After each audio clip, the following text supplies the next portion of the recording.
A glen is defined as a narrow valley.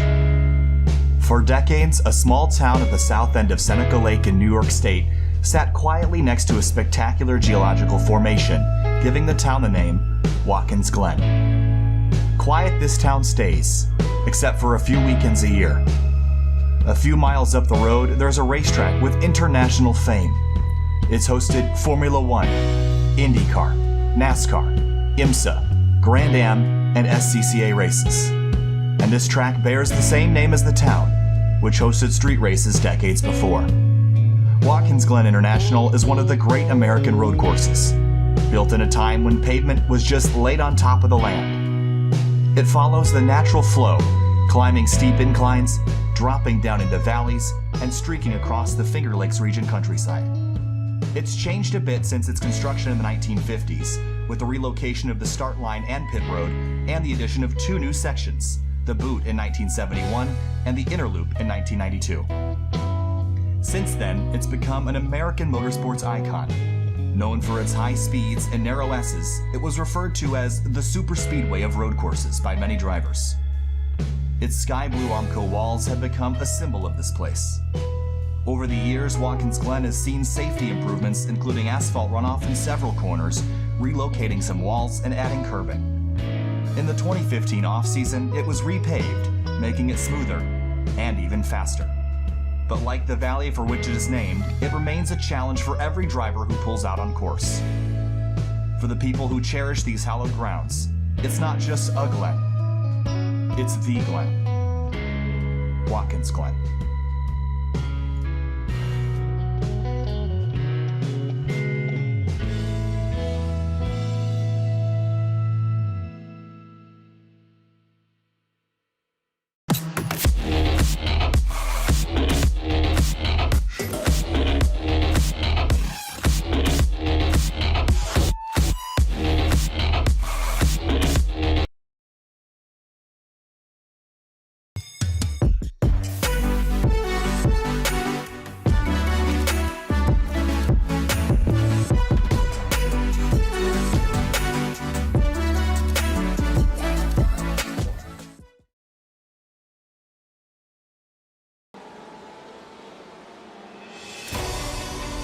The Finger Lakes region of upstate New York is perhaps best known for the relaxed summertime vacation towns, hills, valleys, and lakeside life. But in one lakeside town, the air is filled with more sounds than the splashing of fresh water. It's alive with motorsport. It was the venue that held the first motor race post-World War II and has since hosted Formula One, NASCAR, IndyCar, and everything in between. Today, it hosts the Race Sim Canada Endurance Series, the penultimate round of 2021. Welcome to Watkins Glen International, the super speedway of road courses.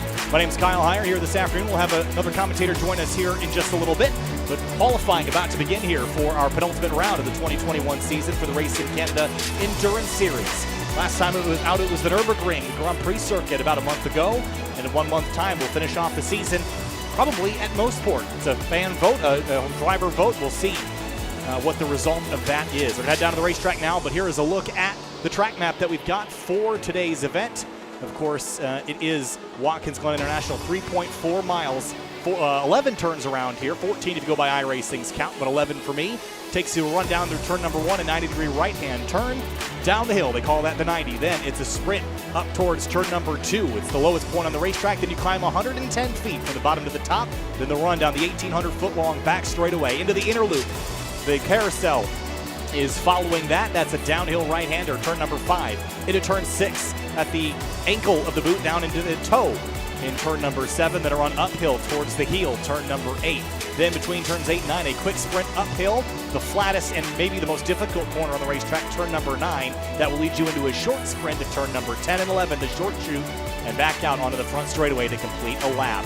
That's what Watkins Glen looks like from up above. We'll head down to the racetrack now and get a pretty good idea of what it looks like trackside with the teams and drivers that are competing in this championship. Qualifying is not yet underway, but here's a look at the practice times on the left-hand side of the screen.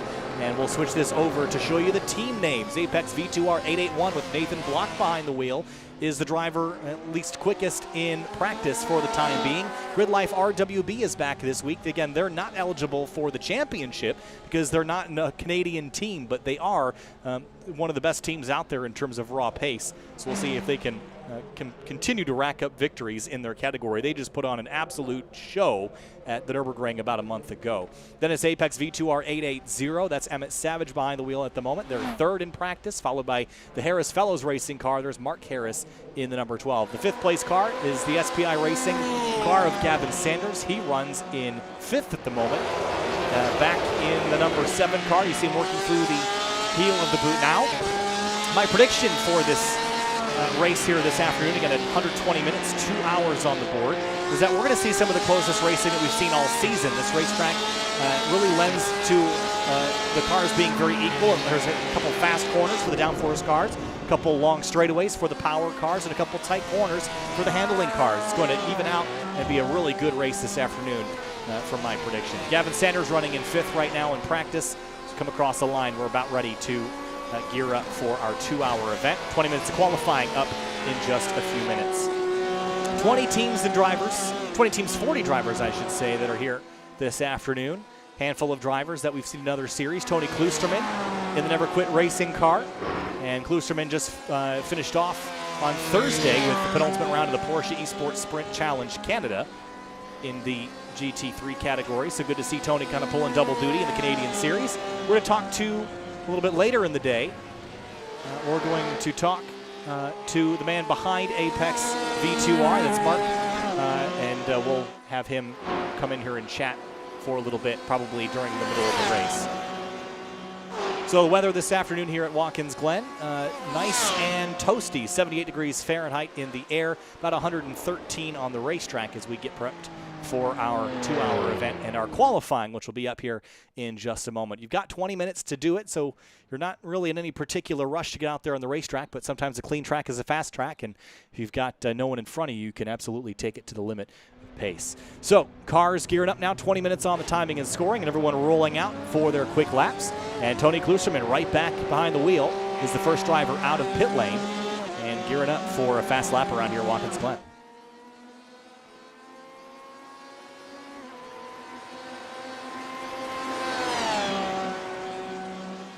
Up onto the back straightaway now. Watch the speed here climb. This is in miles an hour, and we should see north of 160 and probably nearing 170 on a flying lap. But for Tony Kloosterman, down a couple gears into third for the bus stop chicane.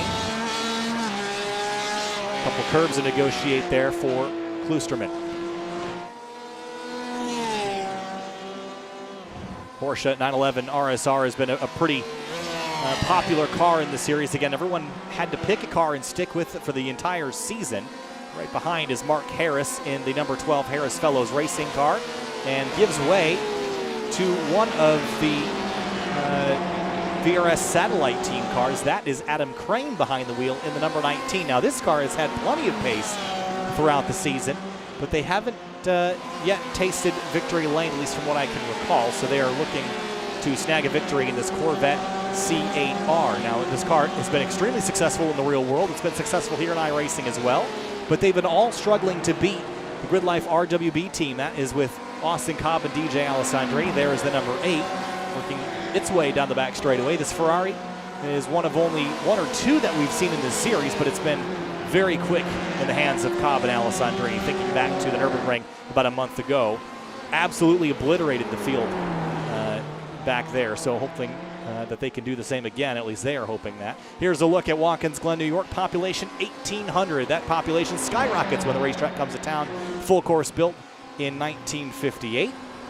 And of course, as I mentioned in the intro, the first race after World War II was held in the streets of the Glen in 1948.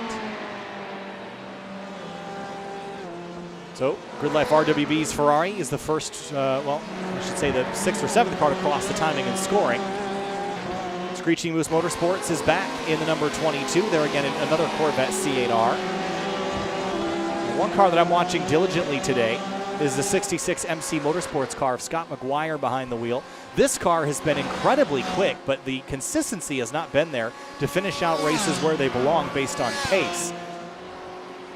So we'll see if the MC Motorsports car can actually get the result that they probably deserve at the end of today's 120-minute event.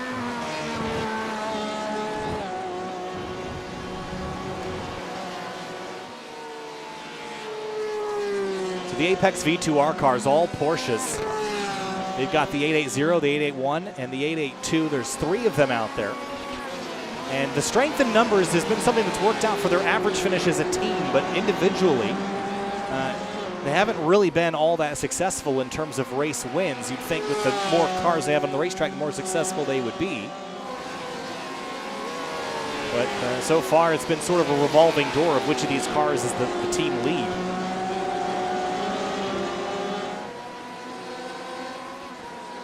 .613 Racing, they've got Alpha and Bravo. Here's the Bravo car, Mike Brownrigg in control of that. First car's tripping the timing and scoring. It's the SPI Racing car of Gavin Sanders that goes quickest, a 142.13.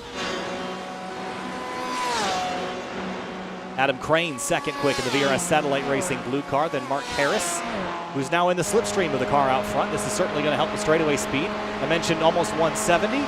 Or 165, perhaps 166. Not quite, 155 until the braking zone into the bus stop.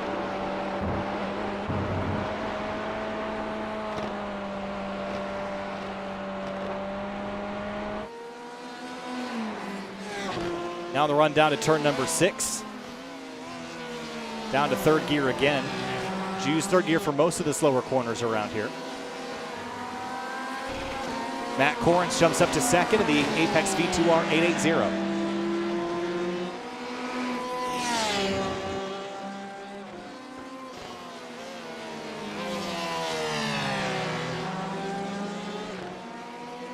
Gavin Sanders holding pole right now again with a 142.125. That's a pretty solid lap time, even right out of the gate. These cars should get faster as the race goes, or as the qualifying session goes on. They should burn off a little bit of fuel and warm the tires up and get progressively quicker throughout the race.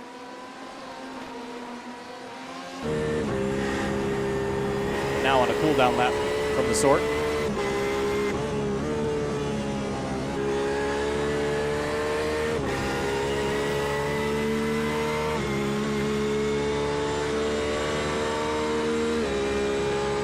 Car stopped on driver's right. That was the Adam Crane machine because he just went fastest.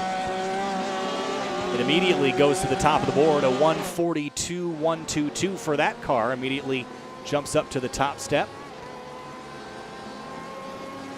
Night Blind Racing with Douglas Doucette behind the wheel in a BMW M8 GT Le Mans car. Now, the BMWs have not had the success of some of the other manufacturers. You can see that here again, grouped down at the bottom of the order. Surprised that we haven't seen at least one of them find its way up inside the top 5 or so, but as qualifying continues, we've got Eric Mickey joining us now. Eric, thanks for jumping in here. 13 minutes to go here in qualifying for the Apex V2R Racing Canada Canadian Endurance Series, and 20 teams, 40 drivers gearing up for a 120-minute race. Qualifying about halfway done. Thanks for joining us. Yeah, good to be here. Good to be here at Watkins, Glen. Going to be here in the real world in a couple months, and looking forward to some GTE action around this place. It'll be fun to watch these guys go at it. So working through the exit of the bus stop and into the carousel, Grid Life RWB still has yet to set a time. And Eric, this team is the only non-Canadian team. Again, everyone's driving for or racing for a chance to win a ride in the Apex V2R race car up at the racetrack. And Austin Cobb and DJ Alessandrini, names that you and I are both familiar with. They're the only non-Canadian team here. They're not eligible for the prize, but they have been the winningest and most successful team. But Austin Cobb has not yet put a lap time down, but everybody is looking at this number 8 car as the one to beat week in and week out, not just for the prize at the end of the season. That's not what they're thinking about. They just want to beat them for bragging rights. Oh yeah, winning is all that DJ is out here to do. He could care less if there's prizes on the line week to week. He just wants to go out there and test himself against the best racers in iRacing, and this is definitely a way to do it with this Sim Canada series. Yeah, so Austin Cobb working his way around at the moment, trying to get a clean lap in. VRS Satellite Racing Blue just went quicker. Whoa, big spill at the exit at turn number 10. They've actually switched drivers and put Ross Booth behind the wheel now. Pulled Adam Crane out. Now they're going to see if they can go quicker with another driver. Booth now beginning a flying lap. SPI Racing with Gavin Sanders. They're going back out again, right in front of that Corvette C8R of Ross Booth. as they climb the hill here. And Eric, looking for a clean lap here in 20 minutes with only 20 cars sounds fairly easy, but some of these drivers look like they're searching for a slipstream to help them on these long Watkins Glen straightaways. Yeah, this is a difficult one because you can get a lot of help from the draft out here, but then when you get one of those corners, you don't want another car too close to you in front. That's going to mess up your cornering speed. So it's about finding balance, finding that right distance behind when you're trailing another car to take advantage of the draft but not hurt your cornering ability. And that's going to be key to setting the fastest lap out there. But sometimes if you just are able to get that clean lap that magically nobody is around you, might end up being the way to go as well. Noticing again that Austin Cobb couldn't get a clean lap in, and now at the halfway point here in qualifying, they're transitioning over to DJ Alessandrini. So kind of abandoning their qualifying strategy, which is an interesting thing. And a lot of series will lock you into the same driver for the qualifying session. Not here. You can put whatever driver you'd like in. And Alessandrini jumps in now. And you mentioned earlier he doesn't care what's on the line. He's just out here to win, and that's all they're here to do. But Austin Cobb could not get a clean lap in it. And my guess is the off track down here on the entrance to the bus stop is what was getting Austin Cobb. It's really easy to find yourself off course there just a little bit and invalidate that lap. Yeah, that's definitely going to be the key part of the track to avoid that incident that iRacing will record it as that will disqualify your lap time. A very fine line of getting fine line to tow to get through the bus stop as fast as you can without getting the off track there.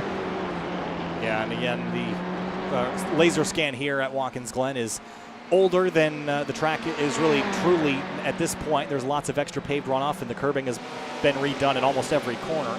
So this track is a bit more restrictive here in iRacing than it used to be, or than it is now. That's what I was trying to say.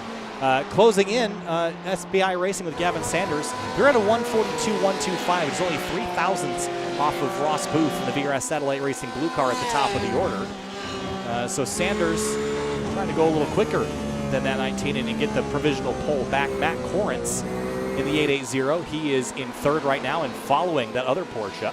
And have a look at the manufacturers here.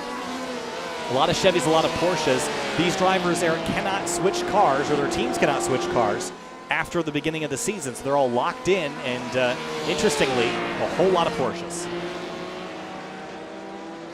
Yeah, I'm a little bit taken aback by that, just from the sense that has not been what I've heard as far as the car of choice for the GTE class. But then again, with the twisting and turning that this course does here at Watkins Glen, particularly because they're using the full boot layout as you would expect, maybe the cornering ability of that Porsche gets it done, as opposed to the speed of the outright speed of the Ferraris or the Corvettes or anything that usually seems to be the preferred cars. Now down the front straightaway, Matt Corrence going to try to go quicker, and does not. It was a 143.9 for Matt Corrence. The Harris Fellows racing car qualifying very well in fourth right now.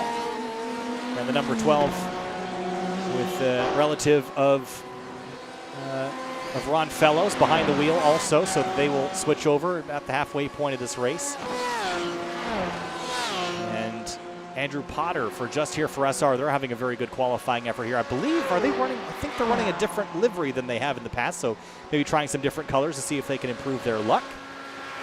As Christopher Roberts goes the third quick in the 881 Apex V2R team, and now puts Apex V2R in 2 of the top 5 spots and 3 of the top 6, so strength in numbers perhaps for the Apex V2R team.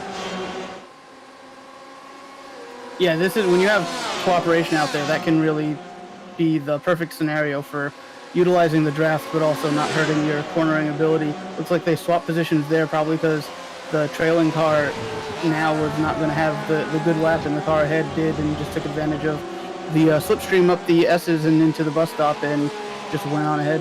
So Marc Andres again in the number 882, running in 7th right now. We're going to talk to Marc Andre a little bit later in the broadcast. Again, Apex V2R, his company and major sponsor of this series, and sort of putting the prize on the line. Again, the car that the winner of this series, or the winning team, will get to drive is actually a Scion FRS that's basically track prepped, and they'll get to run that at Shannonville Motorsport Park as their season prize for winning the championship. So there's a lot on the line here for drivers that are just getting their feet wet with motorsport in general, in the real world or in the sim. Looks like they're peeling off and moving over. The 66 just went by. That's the MC Motorsports car. I would expect this team to have a bit more pace in the race. Typically their qualifying hasn't been their strong suit. But you know how Watkins Glen Eric races a lot differently than it qualifies. You can get so racy here that I don't think your all-out single lap pace is really indicative of your overall true performance today. No, it's going to be easy. Again, we're talking about the draft a couple times here, as it pertains to qualifying and getting that best lap time. But if you're not able to break away from that 1 second gap or so, the draft is going to be a major player to keep the field kind of together in cars that are of similar pace together. So it's all about maximizing your average lap time from the time the green flag drops to the time the checkered flag is waving over you. So that's really what the goal is going to be. And that's a totally different story from just getting out there to get one quick hot lap. So Christopher Cook working his way through the inner loop, the chicane on the back straightaway, then into this long carousel, and then off into the boot section. No change at the top of the order just yet. Grid Life RWB jumps to 5th quick, and this is an interesting one for me. They have been nearly unstoppable. They put a whooping on the field at the Nürburgring. It wasn't even close. But here at Watkins Glen, a little bit late perhaps to the party to get rolling in fine pace here. Now, they're not bad. They're in 5th right now, but they've been pretty much dominating everything so far this season. And I think race pace will truly show where they are. But another driver that I would expect to be a little higher in qualifying. But on a flying lap now, we'll see how DJ does. Yeah, definitely interested to see what he can pull off here. In the bus stop, 5 minutes left to go here in qualifying. Nice and smooth through here. And this is maybe a track that you wouldn't expect the Ferrari to have much of an advantage at.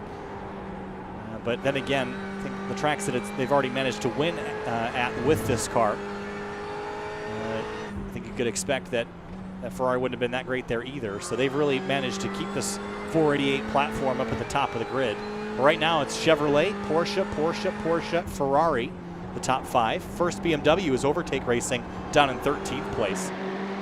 And my big question is you know, is this the lack of pace in the BMWs the car, or is it the teams themselves maybe not having the strongest teams with the BMW? But I'm leaning towards the car is a little bit out of performance with some of the rest of them, because they are buried down there, and I would expect it to be a little bit more well distributed if it was just the teams.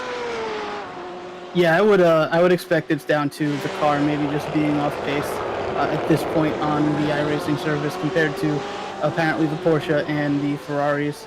But I mean, right now, if you look, there seems to be a couple of teams have been able to figure out the Corvette and the Ferrari.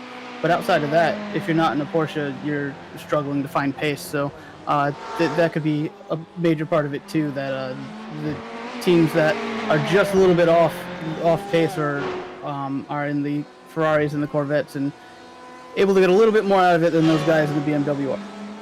Well, DJ Alessandrini takes the Grid Life RWB car to the top of the board. No surprises there. 13 thousandths up the road from this man right here. Adam Crane jumps back into the number 19 VRS Satellite Racing blue car. And rolling through turns number 10 and 11, they're going to get a couple more chances to improve on their pace. All the way out to the curb at the exit of 11 and across the line. We'll see if this is a warm-up or a flyer. Needs to beat a 142.109. It's a 142.530, so not quicker for the 19. But carrying a lot of speed through turn 1, and I'd anticipate this is going to be a flyer as well. Yeah, see if he's able to better that and take on the Grid Life car that is on top of the board right now thanks to the lap of Alessandrini. Looks like it's just barely off. The top 3 are very close right now in overall lap time. Adam Crane again entering the bus stop. A lot of speed there. The car bouncing, a little bit nervous over the curbing. Trying to carry as much speed as he can. Look at the Apex V2R cars. The 881, 880, and 882. All 3 of them linked together, 4th through 6th. Remarkable consistency as they split the difference between Sanders in 2nd and Harris in, or excuse me, Sanders in 3rd. and Harris in 7th. Crane on a flyer right now, and we'll see if he can beat Alessandrini. A 1:42.1 is a pretty unbelievable time around here, but I know that you can go quicker. And Adam Crane is a pretty good man to do that. And you're going to want to start out in front of Alessandrini, because if you could start in front of Grid Life RWB, you might be able to hold them off for at least for a little while. But if you let them start out front and get clear racetrack, they're not going to make mistakes. We saw that at the Nürburgring. They had 2 hours to make a mistake, and they didn't do it. So you're going to have to force them into one or get in front of them and hold them back, which I think Adam Crane is going to try to do here, provided that he can get a solid lap in here. Needs to beat a 1:42.109. We'll see if he can do it. And he'll get one more attempt at a lap here. There he does, 1:42 flat. Goes to the top of the board. Now does, well, there's no chance, I think, for, Alessandrini is back out on a lap now, so this is going to be his last opportunity to make something happen and retake that pole speed. Yeah, he's on a flying lap right now. He will need to pick up 32 thousandths of a second, which is not a big ask. But he might know exactly where he's missing just that little bit and go out there and just be able to take it. Gavin Sanders still 3rd, and Roberts, Matt Corrins, Brandon Wilson. The rest of the drivers in 4th, 5th, and 6th. There's another look at your manufacturer lineup. Now it's Chevrolet, Ferrari, and 3 Porsches rounding out the rest of the top 5. First BMW now in 14th with the Overtake Racing car, with Diego Zuccarelli in command of the 14 car.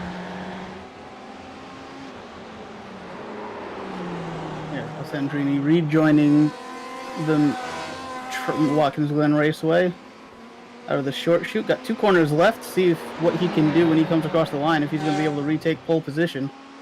Well, he looks really solid right now, and I don't think that Alessandrini goes out there by mistake. I think he knows exactly what he needs to do. He needs to beat a 1:42.077, and yes, does it, a 1:41.829. That is an unbelievable lap time. And the only driver I think that has a legitimate chance of beating that would be Gavin Sanders, who's out on track right now, but he'd need to pick up a couple tenths of a second. His best lap was a 1:42.1, so he'd need to pick up nearly 3 tenths of a second to beat Alessandrini. Yeah, it's going to be a big ask, I think, unless he's just struggled to get the clean lap he's been looking for, and this might be it. But it's going to be a big ask. But so it looks like Alessandrini and the Good Life boys have taken the pole, but it's not over until these final cars cross the checkered flag. Yeah, there's still a couple cars out there, Gavin Sanders being one of them. Then it's Christopher Roberts, who's still on track making a lap. But he has just come across the line and did not improve, so his qualifying effort is done and complete. Apex V2R 882 jumps up to 2nd in the final moments, a 1:42.039. That will put Brandon Wilson in 2nd place for Apex V2R 882. And that will only leave Gavin Sanders with the only legitimate shot at the pole here in the last couple seconds. Bullet Alessandrini probably has to dodge. Is coming out of the final corner right now, down to the start-finish line to take the checkers. See what he gets. Needs to beat a 1:41.829, and it's a 1:42.294, so no improvement. He will stay in 4th. Pulls off down in turn number 1. Qualifying complete. Alessandrini and Grid Life RWB on pole for our penultimate race of the season. Another look at the weather information here, Eric. 109 degrees on the racetrack. It's a little bit warm out there, so that means that when we get clouds over the racetrack, it's going to fairly significantly alter the pace that these drivers have. There is one mandatory pit stop. You can make the entire race on one tank or one stop as well if you're clever and save a little bit of fuel. And, of course, you'll have to switch drivers between minute 50 and 70 at the halfway point of this race. So we'll see what drivers will do. Again, towards the end of the race, in some of the races we were pretty close on fuel. I imagine today that will not be much of a factor. You should be able to do it on one stop without too big of a drama. We'll see how this race will shape up, but Grid Life RWB on pole again. Here in the Apex V2R Race in Canada Canadian Endurance Series, sponsored by Shannonville Motorsport Park. As we head down to the racetrack here in a minute, we'll go through the starting lineup, talk about a couple keys to the race, and then we'll turn them loose for 120 minutes of action here at Watkins Glen. Down to the racetrack, and we'll roll through the starting lineup on row number 1.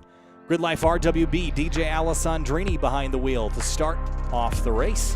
Alongside Apex V2R, the 882 car with Brennan Wilson behind the wheel. Row number 2 will be VRS Satellite Racing Blue with Adam Crane, followed up by Gavin Sanders and the SPI Racing number 7 Porsche. Row number 3 is going to be the 881 Apex V2R car with Christopher Roberts behind the wheel. Then Emmett Savage, his teammate, will roll off in 6th in the 880. Behind them in row number 4, Harris Fellows Racing in the number 12, followed by the MC Motorsports yellow Porsche, that's Scott McGuire behind the wheel. The 87 just here for SR. Corvette C8R starts in 9th alongside the 613 Racing Alpha, Miguel De Souza in another Porsche. Then row 6, Screeching Moose Motorsports with Makina Dean behind the wheel and Chris Jackson in the Never Quit Racing, number 121. Row 7, RSC's C-Team with Timothy Salvatore alongside Overtake Racing's BMW, Diego Zuccarelli behind the wheel to start. Average J Racing and 613 Racing start side by side in row number 8, James Liebrecht and Mike Brownrigg starting alongside each other in row 8. Event Matrix with Jeff McKeag behind the wheel. Stephen Barkovich rolls off in 18th alongside him in row number 9. Daniel Salmon in the number 75 for Not So Serious Cookie Jar alongside Night Blind Racing's Douglas Doucette in the BMW M8 GTLM. So some keys to the race we're talking about briefly here, Eric. As always, Watkins Glen is fast, and there's a lot of places where you can make mistakes, and it will bite you here with the blue Armco surrounding the racetrack. So everyone knows that you got to stay off the fence and between the white lines if you want to have a good day here. Yeah, it's it's not the most difficult track to get around. It's a lot of fun to drive. It's very flowing, a lot of fun corners to challenge yourself through and continue to pick up speed. So I don't think the drivers are going to have too much of a challenge getting around the track. It's just going to be, can you do that while navigating the traffic you're going to be in? And I think when you look at the front rows here, especially with the Grid Life car on the front row, Ferrari now, unless there's some BOP adjustments that I'm not aware of, has the edge on the top speed of things with all the GTE cars. So they're sitting pretty to just get out in clean air and kind of just try to run away with it if they can. Now we're rolling up the hill into the S's. This track at its widest point is about 60 feet wide. It narrows to 32 feet wide between the Armco barriers here at the top of the hill. And right here is what I'm talking about. This is 32 feet from edge to edge. And there's a little bit of a curb there and then just wall. So got to stay off it. As you mentioned, it's not that difficult of a racetrack to wrap your head around. It can be pretty difficult to be fast here. So I think we'll see drivers take it to the edge of control here today and try to maximize what they can. You're watching the Race Sim Canada Endurance Series from Watkins Glen International, the 4th of 5 rounds in the 2021 season. Again, these drivers and teams competing for a chance to run a real race car at Shannonville Motorsport Park as a prize. Into the carousel now and warming up tires and brakes. And Alessandrini starting the car this time for Grid Life RWB. It was Austin Cobb that began the race at the Nürburgring a few weeks ago, and they drove out to a significant lead. DJ jumped in, and it was easy almost for them to just drive away. See if Brennan Wilson of the Apex V2R car can bring the fight to him today. Yeah, you know, and if you're the rest of the Race Sim Canada teams out there, and you're looking at this team that's out here winning races and just doing it for the bragging rights, that's got to get to you just a little bit on some level, I would think. So these guys are definitely going to try to make sure that they are able to dethrone that Ferrari from the top spot over the next 2 hours, I would think. I would definitely say it's got to get to him at some point, especially, you know, if you win the championship, you want to win the championship for real and be the drivers that, you know, get all the points and win all the races. But this is an interesting scenario that they're in where they've got to beat someone that's not running for the prize. So Brandon Wilson in the Apex V2R car, I talked pre-race about how this team has strength in numbers, but they haven't really been able to completely capitalize on those numbers and win races left and right. So they're just looking to get victories on the table. And with the car starting on the front row, they got a really good chance to do that. And I always like starting on driver's left here at Watkins Glen. I like being able to run out wide at the exit of turn 1 and get that run through. I don't like being pinched on the bottom, and that's where Alessandrini's going to be. Yeah, I think with him having the pole position, though, he should be able to clear and get a good run out of the turn 1 to kind of avoid that, but we'll see how aggressive second place on back are at the start of this race, and I think you would have to be with the performance you're expecting from that Ferrari. Time to go racing, and green flag is out. Alessandrini goes right as soon as the pace car pulls off and pulls away, and that leads to a pretty frantic start by everybody else as they got kind of caught off guard by that. The VRS Satellite Racing blue car back to driver's left into turn one. That got really tight. Gavin Sanders on the inside of the first corner trying to grab a spot. Can't do it as they head up the hill towards turn number 2. I think everybody got through turn 1 okay. No dramas.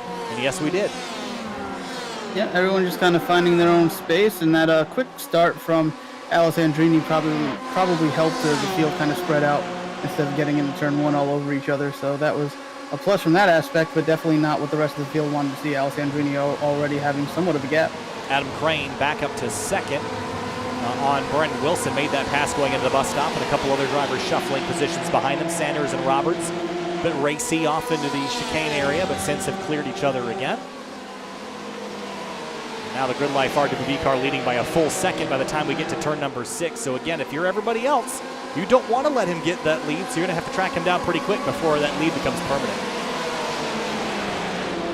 Right now, it looks like that Corvette, the VRS Corvette, seems to be holding up the field, at least for the moment, holding up all those Porsches that just waiting in line patiently trying to get by. Yeah, it does look like he's the cork in the bottle at the moment, but on lap number 1, still thinks coming up to 10. Porsche's got a bit more weight over the rear wheel, so that's probably helping that scenario. At the exit of turn number 9, everyone's single filed out. Bit of a bottleneck behind as well.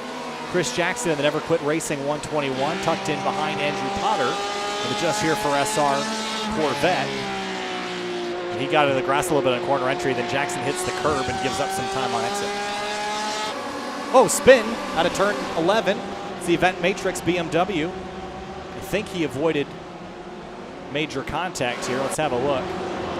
He's probably going to grab the grass on corner entry right there. And then the car just loops around on him. Yeah, that seemed a little bit odd. Even it didn't look like I would have expected him to lose it much earlier if it was clipped on the grass, but it looks like it was just more of a slow spin that he just couldn't correct before it backed itself into the wall a little bit, but shouldn't be too much damage, and they're resumed already, so just got some ground to make up there. Yeah, I'd be surprised if there was any damage at all, actually. It was such a light touch, I don't think it'll be that big of a deal. Chris Jackson lost the spot to McKenna Dean in the number 22 Screeching Moose Motorsports car. This is a battle for 10th. A couple of Corvettes going at it. See which one comes out on top as they head into this uphill horseshoe carousel. What do they call this? Call this the toe of the boot down here. And McKenna Dean looking a little bit ragged at the exit of turn 6. And while Andrew Potter out in the dirt, kicking dirt up in the air, and now McKenna Dean's going to take advantage of that drive to the inside and bring Chris Jackson behind as they head down into the toe of the, or the heel of the boot rather. On corner exit, looks like Potter's little mistake is going to cost him 2 spots. Yeah, it's real tough to get the most out of that exit of the toe and keep it off the grass there. Very easy mistake to make. So second lap complete, across the line. Alessandrini ran a 1:42.8, and as did Adam Crane with the VRS Satellite Racing blue car. So all hope was not lost. They seem to have equal pace, at least for the time being. Everyone running wide at the exit of turn 1. That's fair game here. You can run out wide there. No penalty for doing that. Are some places around here where if you do run wide, it will cost you time. Even though you won't get penalized for doing it, it's not necessarily faster to do. No, I think it's kind of like an in-the-moment thing. It depends on how you get into the corner and through the center. That'll kind of decide whether or not it's worth running wide there or not.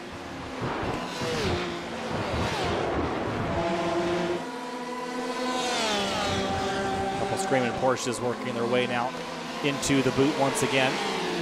Gap from the leaders is 1.3 seconds. Just here for SR with Andrew Potter, now has Timothy Salvatore behind him in RSC's C team. This car started 13th, it's running 13th.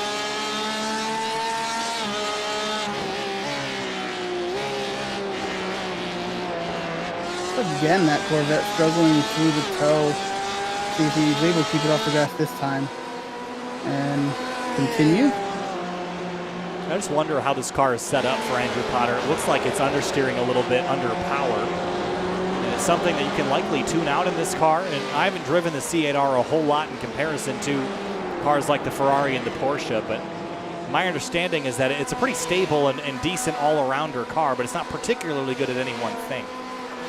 Exactly. I think it's, from my experience with it, I'm actually more surprised that you would get a tight feeling or a push condition in the car, as it almost wants to over-rotate a little bit too much. You got to start, there's a lot of times the traction control will actually end up saving the traction settings will save you and from going around on the acceleration of the corner there. So it's a little bit odd to see someone struggling with a tight condition, but there they go, contact in the S's. Oh, that's a big hit for Andrew Potter. Got a touch from the Overtake Racing BMW.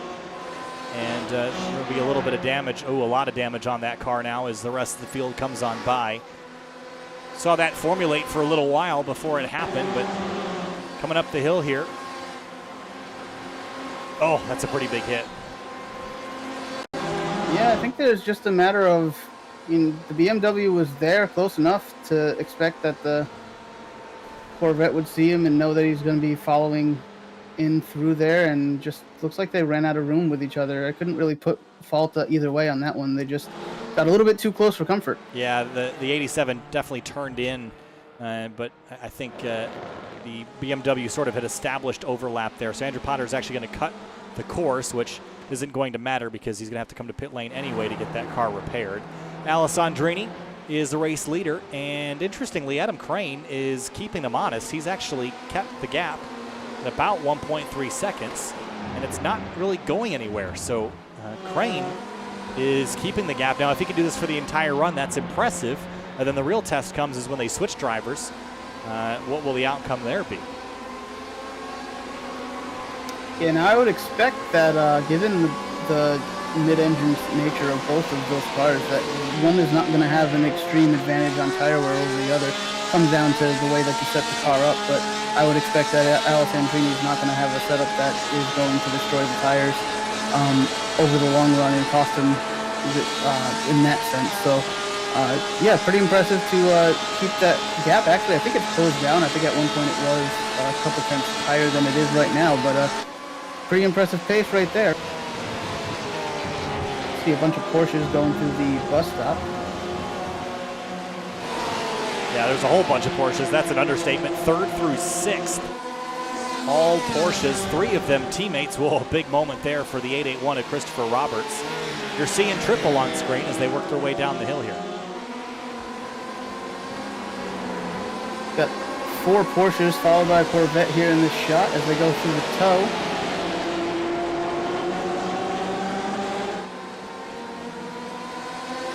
And in one hand, running around your teammates like that is good because you can trust who you're around, not going to do anything crazy and keep it all together, and everyone's going to be safe. But on the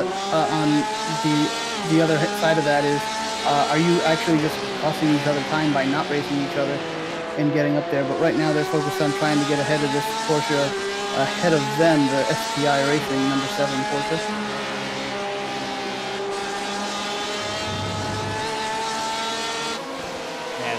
Great little pack here, and these GTE cars always run very close together. Have a look at the race leader Alessandrini going defensive on the front straightaway, and Adam Crane using the slipstream to close in just slightly. Look at that, last time through was 2 tenths faster, and is actually beginning to reel in Grid Life RWB out front.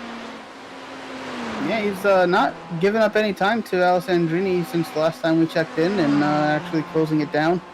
He's close enough that he's getting help from that draft all the way through the S's, so if he can just not make mistakes, be able to get up to the rear wing of Alessandrini and start causing him to have to defend and go offline and start focusing on his rear view mirror rather than what's out ahead of him. Ooh, 613 Racing. I think they just had a really close moment to disaster here entering the bus stop. Have a look at this, side by side. And took a big chunk of curb there. Managed to complete the pass, but that got a little bit shaky. And back out front again, 8 tenths of a second. The gap is closing quickly, actually. Adam Crane has found another gear or something. He's moving quickly forward. I know in my experience running the Corvette, we were able to have longevity on the tires seem to go our way in the endurance series I had run with it. So maybe that's just a part of the car that just is showing itself here today around Watkins Glen, that the tires are coming in a little bit better at this point of the run, where the Ferrari might be using the tires up a little bit. It's an update on the 87 just here for SR Corvette as well. They are in pit lane now after that contact and wreck in the S's just a few laps ago. Yeah, 2 laps down for the time being. We'll see if they can get that car back out on the racetrack, but they hit the Armco pretty good over there. I'm not sure that that's recoverable, at least with any sense of actually gaining spots. So we'll see if they can get back in the race, but it's not looking hopeful. These 3, oh man, this is trouble in a bottle right here as they come up the hill. You mentioned earlier that it's good to have people you trust and that people that are around, but at the same time, you're going to get this a little bit of inter-team battling, which we're seeing now. Yeah, and this is one of those things where you're going to work together, so you're not going to cost each other too much time, and you're not going to get into trouble. But you don't want to do that too much, because then you're just costing yourself overall time on the track to those around you, and that is the opposite of what you want to be doing here, even racing your teammates. And at some point, if you're not getting anywhere, you just kind of have to go and take the runs that you get and see if you can be the standout among the team to drive away and start making passes up ahead.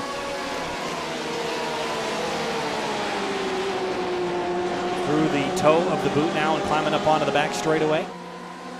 Good battle going on back here for about 3rd spot, but up front, the lead is closing further still. And this time, Adam Crane now within a half second of Alessandrini. And this is something we don't see a whole lot, is Alessandrini under significant pressure from behind. This is an interesting spot to see him in, but usually he's tough to crack, and we'll see if that's the case today as well. I know, typically I'm used to seeing him have to get inverted for a race just to have make him break a sweat to get to the front. But right now you've got Crane just reeling him in over the last few laps, closing in. He's within distance now that if he gets a good exit on turn 1, he might have a shot going into the bus stop. We'll see if he is able to do that and what he does with it. The other thing to wonder is how significant is the draft in these cars? Is it significant enough to pull you in by the time you get to the bus stop chicane? And Adam Crane, good run up the hill. A little bit more torque than that Ferrari, and yes, it is. Look how much ground he's making up. I don't think he'll be enough to have alongside Alessandrini. Or maybe he's going to back out right before the braking zone. Alessandrini's in pretty deep. Had to get back on the brakes again. But we definitely know that a half second back is close enough to get a run up to the race leader. Yeah, at 1 minute, 1 hour 47 remaining, that's not, then the answer is no. It wasn't enough to get you positioned to make a pass. But you fast forward with just over 13 minutes left to go in the race or something along those lines, that's going to be enough to make a pass or at least make an attempt. So that's good information to have for later in the race and when you are trying to make passes, whether it's in traffic or for position later on, to know that you will have that kind of speed going into the bus stop from that distance back.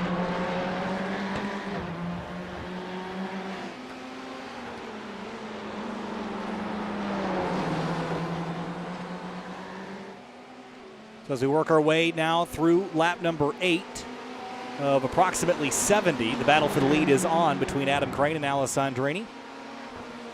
As we work our way into turn number 11, the gap is 3.5 tenths of a second. Other battles happening around the racetrack, but this is the most volatile at the moment, with an hour and 46 minutes left in this race, and we are about 35 minutes away from the pit stop window opening. And one has to wonder, are these the strongest drivers of this team? Alessandrini and Austin Cobb are generally pretty close.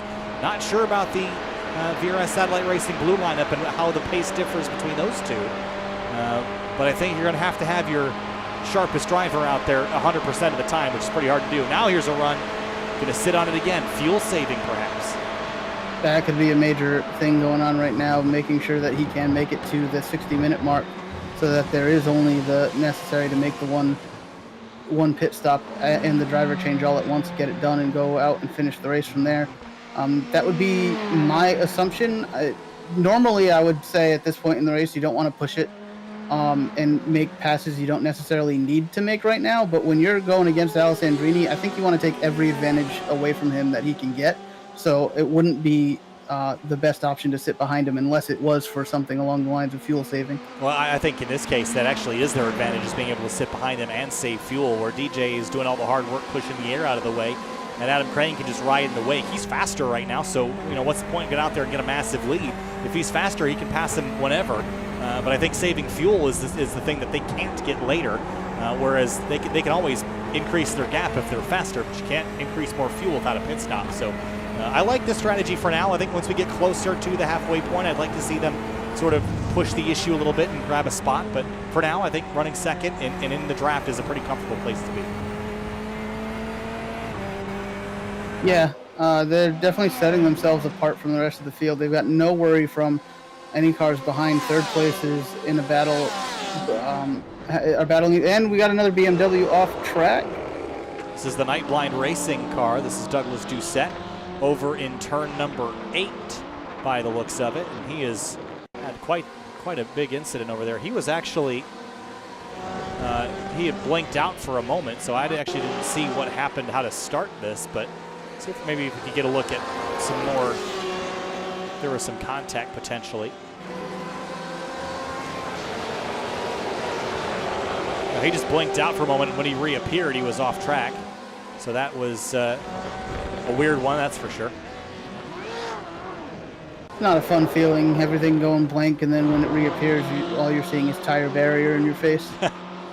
Daniel Salmon in the 75, passing the 3 of Jeff McKaig in the Event Matrix BMW. 2 of these Apex V2R Porsches running in lockstep here in 6th and 7th, and now they brought together the Harris Fellows Racing car with Mark Harris. And Mark Harris isn't a teammate. He's not really inclined to sit behind these drivers, so he's going to want to take a spot away, but hasn't quite been able to put on the pressure like the Never Quit. Oh, big crash on the back straightaway. 3 cars involved.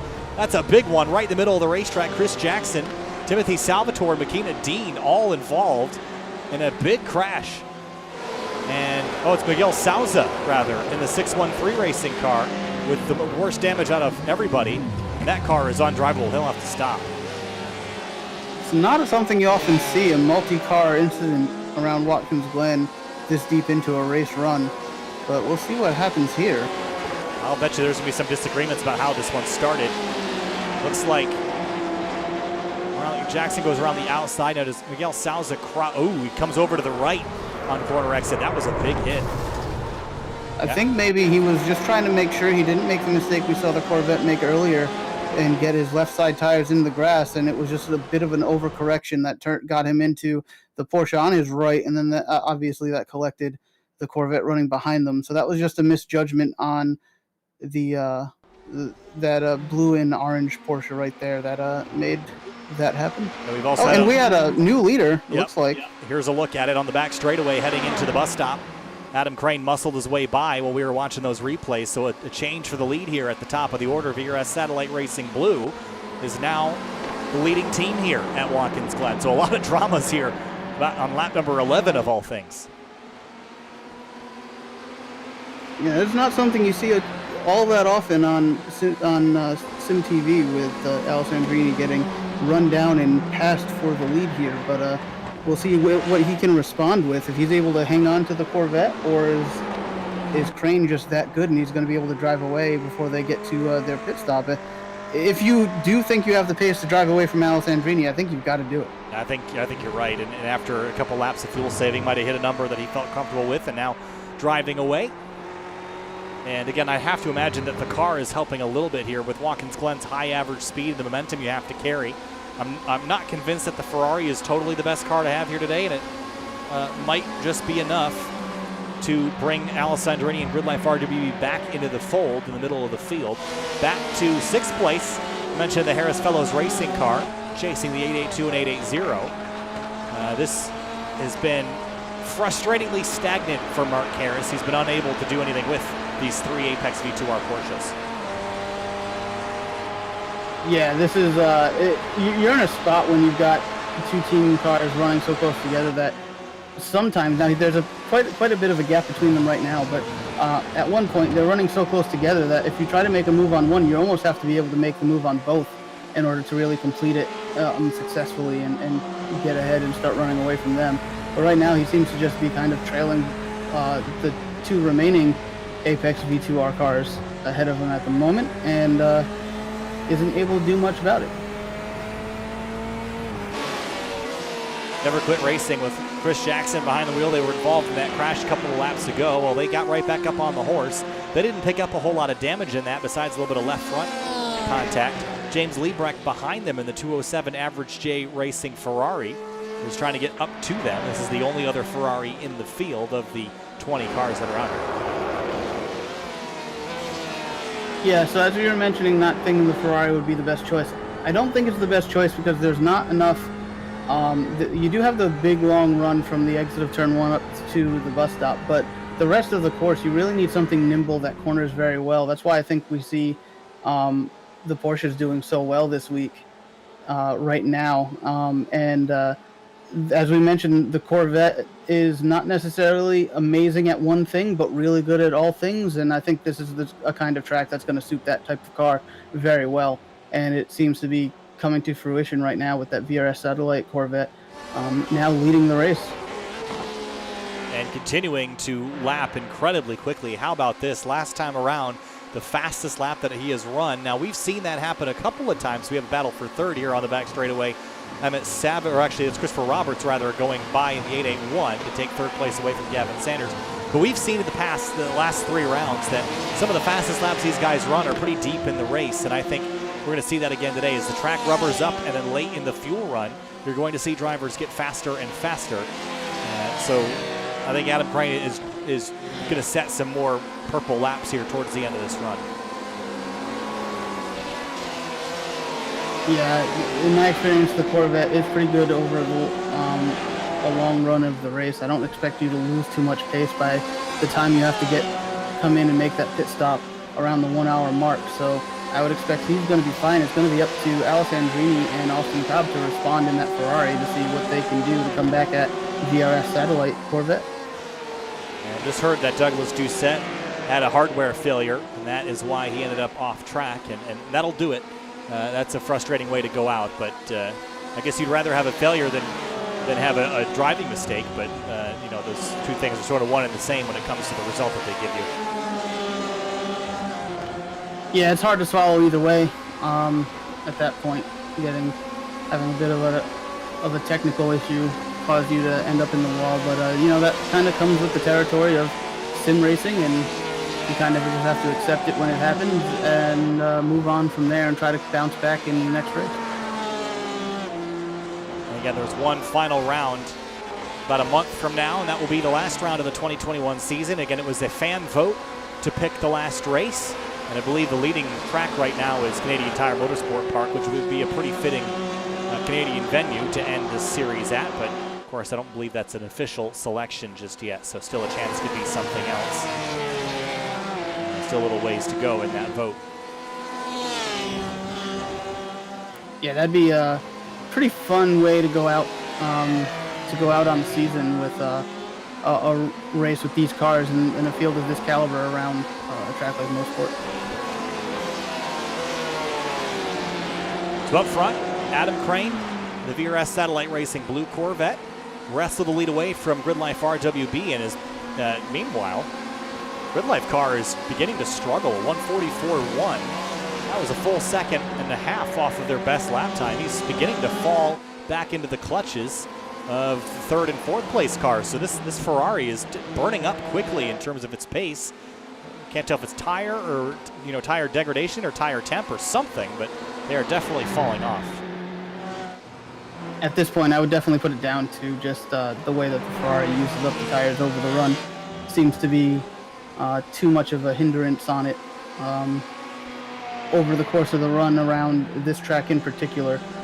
And as you see, he's fallen back into the clutches of the third and fourth place cars here as they continue to go on. So I don't know that there's really much they can do. Maybe make some tire pressure adjustments on the pit stop and see if that helps anything. But it's going to be an uphill battle for them to respond to keep a podium position, I think, for the rest of this race. So we're going to have Marc-Andre Seguin from Apex V2R joining us now.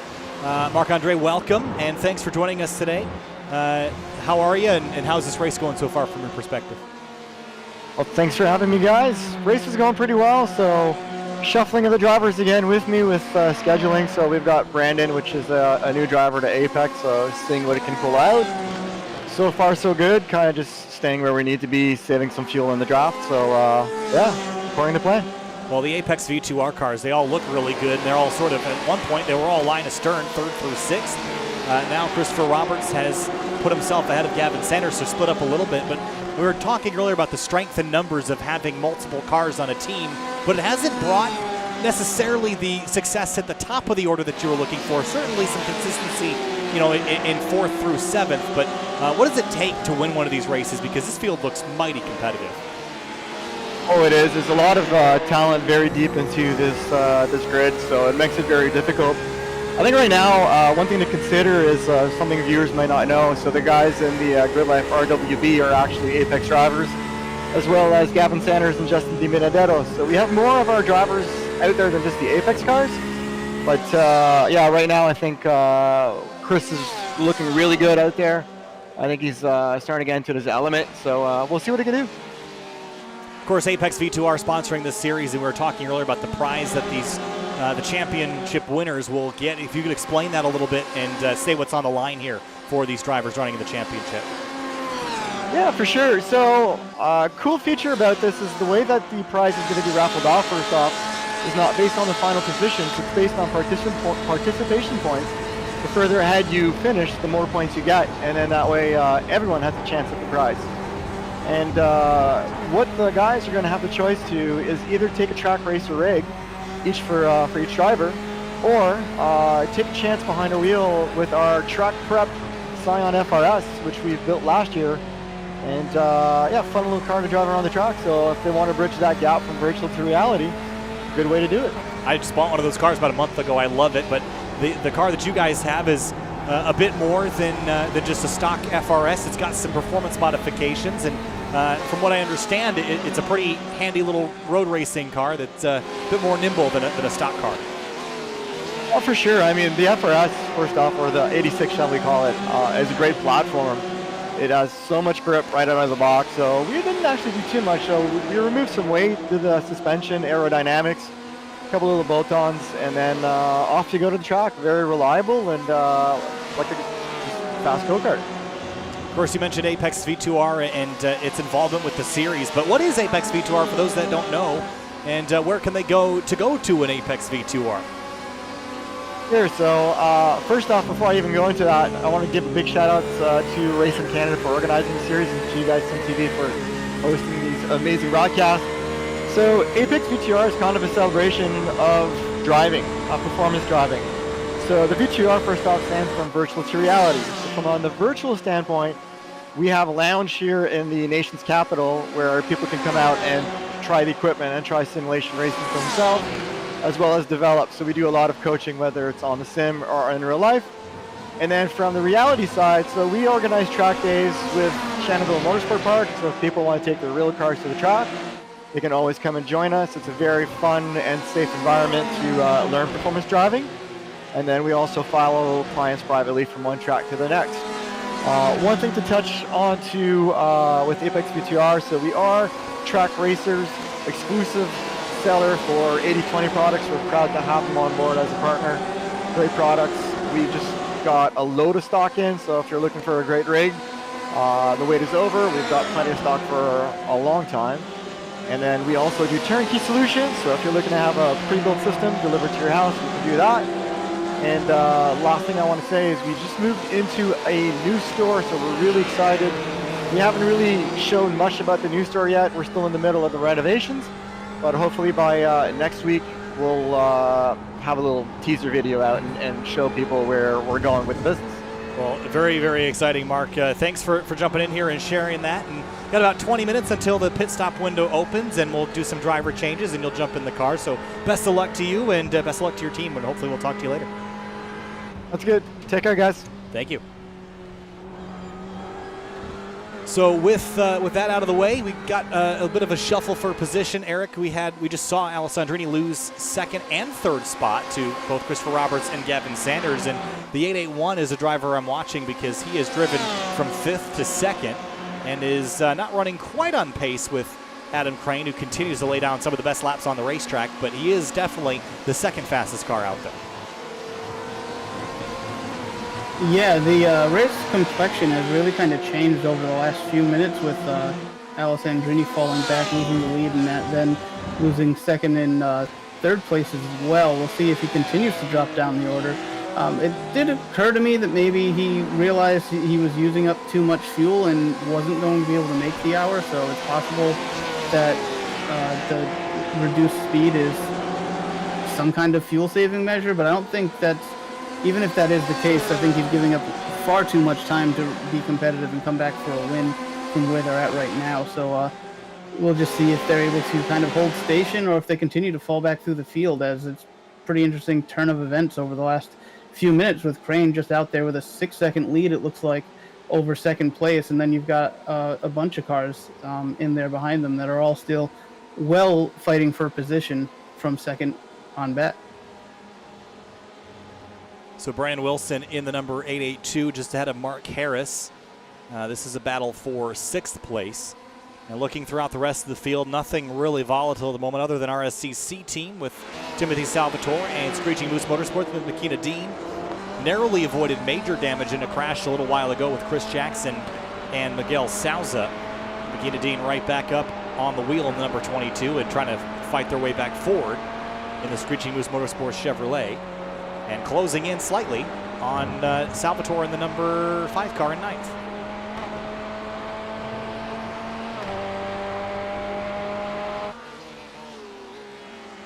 Yeah, just looking at the pace right now with the leader last lap, 42.8. Second place, the 881, as you mentioned, of 42.6. It's only a couple tenths, but if they're able to do that continuously, that might be able to make up some of the difference as they go along here, as we'll see these Porsches. Maybe they just start to come into their own a little bit later into the race, and we'll see if they can, as a manufacturer, kind of gain some positions back. And but yeah, right now it looks like second and third seem to be the quickest cars on track over the last lap. Christopher Roberts 8 in 2/10 of a second on that lead. It's 6.2 from Crane back to Roberts, at least at the last timing and scoring loop. And you can see all the way back to seventh within about one and a half camera shots there. They're all pretty close, with the exception, so from second to seventh all in one shot. First place, though, pretty far and up out of the way. Going back to Makina Dean, though, this is the closest battle on the racetrack other than fifth and sixth, but given that fifth and sixth are teammates, not expecting a pass there anytime soon. But Salvatore feeling the pressure from the number 22 Chevrolet.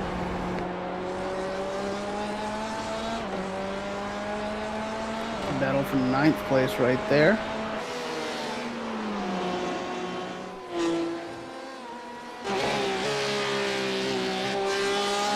And just behind them is the first of the BMWs, that's Zuccarelli in the Overtake Racing BMW, who was involved in a little turn 2 spat early in the going, but has jumped right back on the horse and running 11th after starting slightly deeper in the field. They began this race back in 14th, so they're up 3 spots.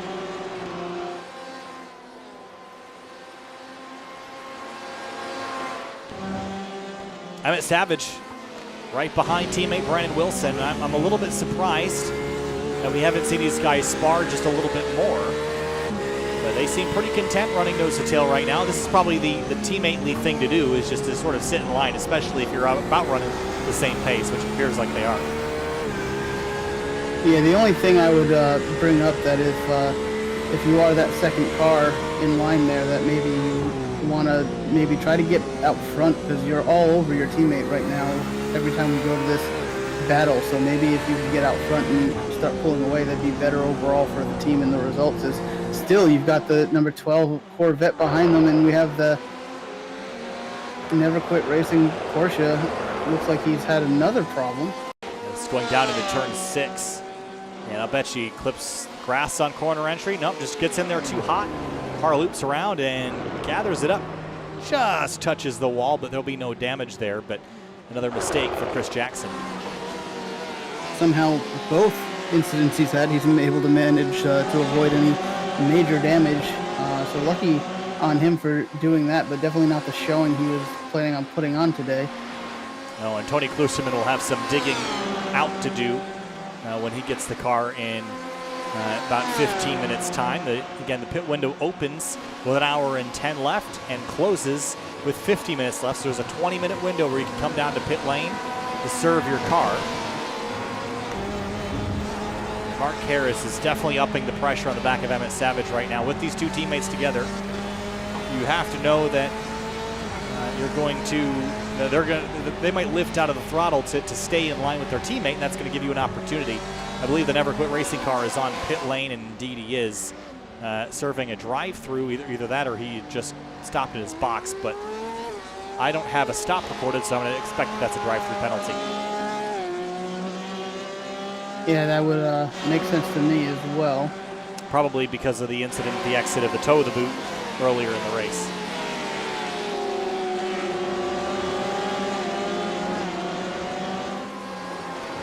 So no change at the top of the leaderboard. There's the gap is slightly increasing in favor of the VRS Satellite Racing Corvette. The 881 Porsche not able to reel him in anymore. Setting a pretty unbelievable pace right now at the top of the order, and you know, maybe a little bit to my surprise. I mean, I knew Adam Crane was good, but today he's just on it. They must have been practicing a bunch for this and putting themselves in a really good spot. Christopher Roberts is certainly no slouch. We've seen him in Grid Life iRacers before. I'm noticing on the nose, though, is there a little bit of damage to this front splitter, it looks like. So he's been into the back of somebody or something. I don't think it's hurting him at all, but it's certainly not helping. No, that could be maybe if he got too much of the curbing here in the bus stop at one point. Also, when you were racing very close with your teammates as possible earlier in the race, that's where that came from. As we see, there was just a challenge from the number 12 Corvette on the number 880 Porsche going into the bus stop, but was unable to make anything happen there.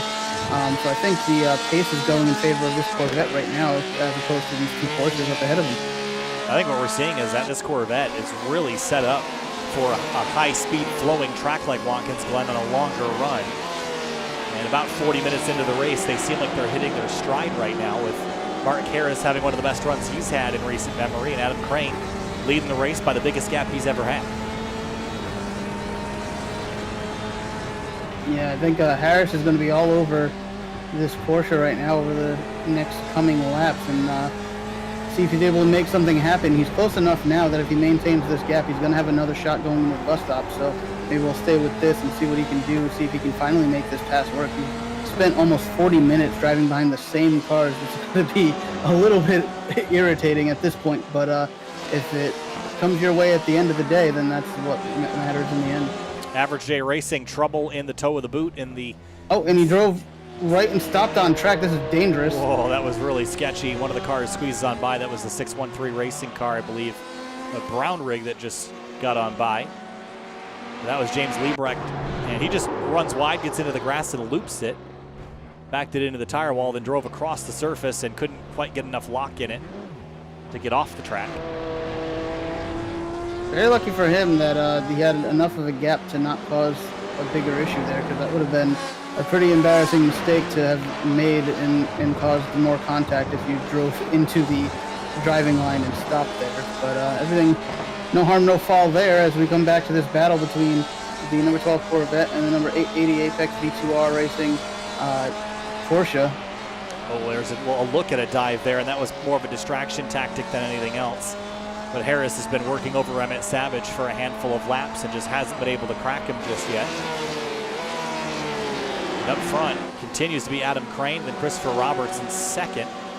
And only 7/10 back to Gavin Sanders with SPI Racing. And this team has been mighty solid in weeks past, but this is one of their better runs today, that's for sure. And still within striking distance. If Adam Crane and teammate aren't as consistent in the second half of the race, I think you'd have to look at these two as the potential ones that could scrap around a little bit. Now, Alessandrini is sort of right back on pace but now he's dropped 3 positions back to 4th. So one has to wonder, as you sort of predicted earlier, Eric, it could have been a fuel-saving strat for Alessandrini, because his pace is sort of picked right back up to where it was, and in fact, he just ran his best lap of the race. Yeah, but his last lap 42.623. That was his best lap of the race. But the VRS Satellite Racing Corvette's last lap was a 42.4. So not exactly on pace with the Corvette leading the race right now, but he's definitely got something for second, third, and ahead of him if he's able to maintain that pace and get it back. We saw the second and third place cars going defensive and chasing each other around a little bit. Here's back to Emmett Savage and Mark Harris. Still duking and diving just a little bit. Otherwise, the track is relatively calm. There's not a lot happening at the moment. Everyone's just sort of clicking off laps and maybe planning the strategy just a touch. Again, the pit window opens at 1 hour and 10 to go, but I don't think we're going to see people hit pit lane until about 1 hour 5 at the earliest. We could see some drivers try and undercut, but as I mentioned earlier, you're not going to get a lot of pace out of that because the tires don't drop off all that much, and your car is going to get better as the run goes on. That's what we've been seeing based on pace lately. Yeah, exactly. So you don't have that to look forward to. It's going to be who risks coming in the earliest and trying to make it from there is going to be the question. My guess would be, to be on the safe side, most drivers are going to stay out there as long as they possibly can. So I would almost start expecting pit stops to happen after the 60-minute mark at this point. I would say that's pretty plausible. I think you'd also, highly consider coming in early if you have the slower of your 2 drivers out there right now. Again, each driver has to drive a minimum of 50 minutes. But if you got your fastest driver in, you're going to want them to go all the way to the maximum of 70 minutes.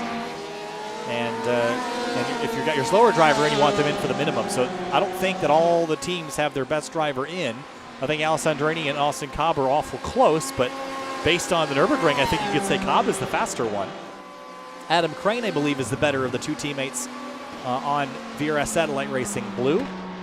And who knows about on any of the Apex V2R cars, who knows about their lineups and who will be faster at the Glen. So a lot of unknowns here to find out in the next 18 minutes. Yeah, it's going to be interesting to see how this race plays out once we get to start seeing these pit stops and have these driver changes.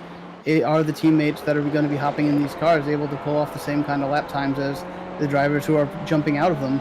And if not, how is that going to affect things from here on out? That 6-second lead could be huge for Crane and the VRS Satellite Corvette. But if the teammate sitting and waiting to get in the car isn't able to run the same kind of lap times, they're going to run into trouble and potentially pressure from the Porsches behind if their teammates are as fast. I've always wondered in an endurance race like this if it's better to have your slower driver out first or your faster driver out first. Now, my argument is usually I would want my faster driver out first because they can make moves in the early moments, they can establish a lead and give yourself a bubble. But if you put your faster driver in second, then you might be clawing your way back and you're spending your entire last half of your race on offense. But if your first driver loses you a bunch of time, it's way harder to gain time than it is to manage a gap. And I fear that's what's happening with the MC Motorsports car. 66 is 26 seconds back from 7th place. They're in 8th right now. So they've just got so much time to make up that they would almost need a full course yellow to bunch them back up, and that's very unlikely to happen. Yeah, that's a lot of time to have to make up, and I don't think that's going to be the case. And full course yellows are not likely to happen at all, especially now with all the cars spread out around the track. Can't imagine anything big enough happening to cause that. Yeah, it's always a struggle when you're talking strategy of which driver needs to get in when, and it's really just kind of a matter is what is the gap between your fastest and your slow driver, and what do both of you feel is the better position, to be chasing at the end with the faster driver in the car, or to have to defend with your slower driver in the car? And that comes down to whoever's more comfortable doing what, I would guess. Gavin Sanders waiting in the wings behind Roberts. He's been saving fuel like this for a little while. And one reason to save fuel is not just to extend your range to the point where you can make it to the end on fuel, I mean, I think almost everyone can do that. I think what it does is it extends your range so that you can pit later and keep a certain driver in the car longer. So it's just a strategy decision. It opens up your options for pitting if you can just save another lap or two of fuel. And Sanders is sitting in a prime location to do just that. Roberts is trying to dissuade that by weaving on the front straight, but Sanders will follow.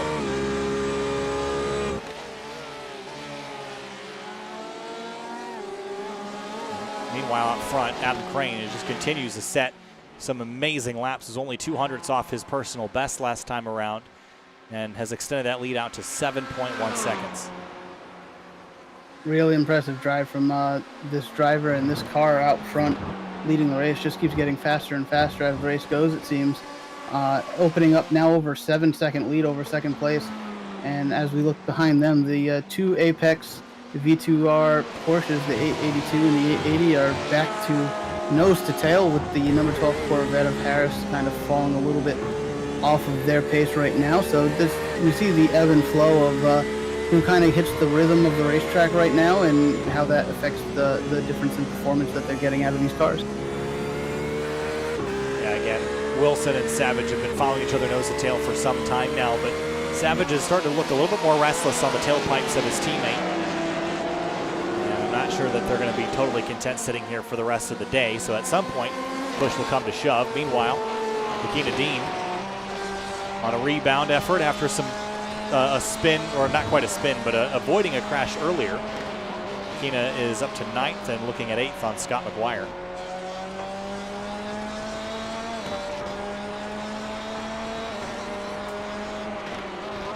This is another Corvette versus Porsche battle.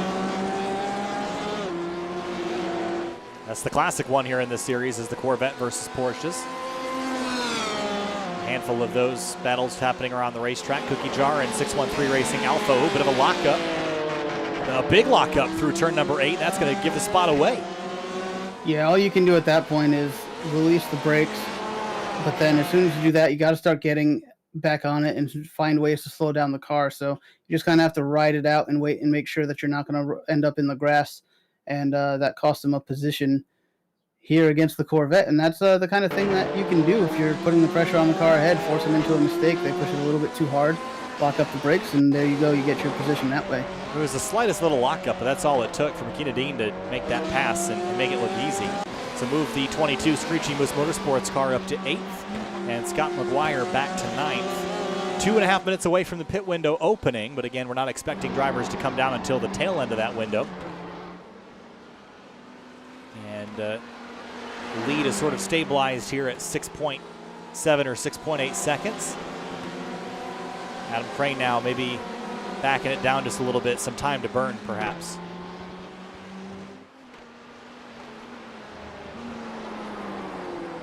If you've just joined us, you're watching the Race Sim Canada Apex V2R Endurance Series, sponsored by Shannonville Motorsport Park. These drivers all again competing for a championship in which they'll earn points for a raffle to win a chance to test drive the Racetrack Prep Scion FRS that Apex V2R utilizes, and really cool prize on the line for the drivers. The one team that is not eligible for those prizes is the Grid Life RWB team. Again, they're the only non-Canadian team in the series and just out here for fun. And they've won a handful of races so far this year and finished second in the season opener, in which they had a penalty on top of that. So today is their first day where they haven't led pretty much everything. And right now dropping to 4th. They're still running well, Eric, but they've got some work to do if they want to win this. Yeah, I mean, they're looks like over 12 seconds back right now. That's going to be probably too big a gap to overcome just on race pace alone. So I think their best option right now would be hopefully if DJ can go, it was saving fuel, if he can go a little bit long and try to like minimize the amount of time on pit road by taking less fuel, get the driver change out of the way, get Cobb in there, fresh driver, fast driver, and as you've mentioned, they've been pretty similarly paced all the way through each race, so you can expect that pace to stay the same. And second place is question if they're able to execute everything perfectly and they get a little luck headed their way, but it's going to be a stretch either way. So in 30 seconds, the pit window will open. And that means that Adam Crane, even if he wanted to pit this lap, he will not be able to. He'll have to go around again. And so starting lap number 30 of approximately 71. Interesting note that we should keep an eye on is I have a predictive lap counter that tells me that we should have about 71 laps. At one point in the race, it said we should have about 70. So that means that it's very close to the edge of being 70 or 71. So if you're one of the drivers that likes to basically make sure that you have exactly 0 fuel right as you cross the line, you should really pay attention to approximately how many laps are left, because I've seen people make that mistake, Eric. They set themselves up for exactly the amount of right fuel that they need, and then it ends up being a lap too short when the field is a little bit slower. Yeah, that's definitely a piece of the puzzle that you need to make sure you keep an eye on, and that you make sure that you have a little bit of a buffer if you think that there's an opportunity that this race might go a lap longer than you thought. The Apex Porsche side-by-side to the bus stop opens the door for the number 12 Corvette to finally get past one of them. Now he's sandwiched in between them. Let's see if he can do anything to go after the car remaining ahead of him, the 880. Yeah, they just one of them got a little sideways at the exit of the corner and just ran wide. And that let Brandon Wilson get passed by Mark Harris, so they're going to reshuffle the deck just a little bit back here for 6th.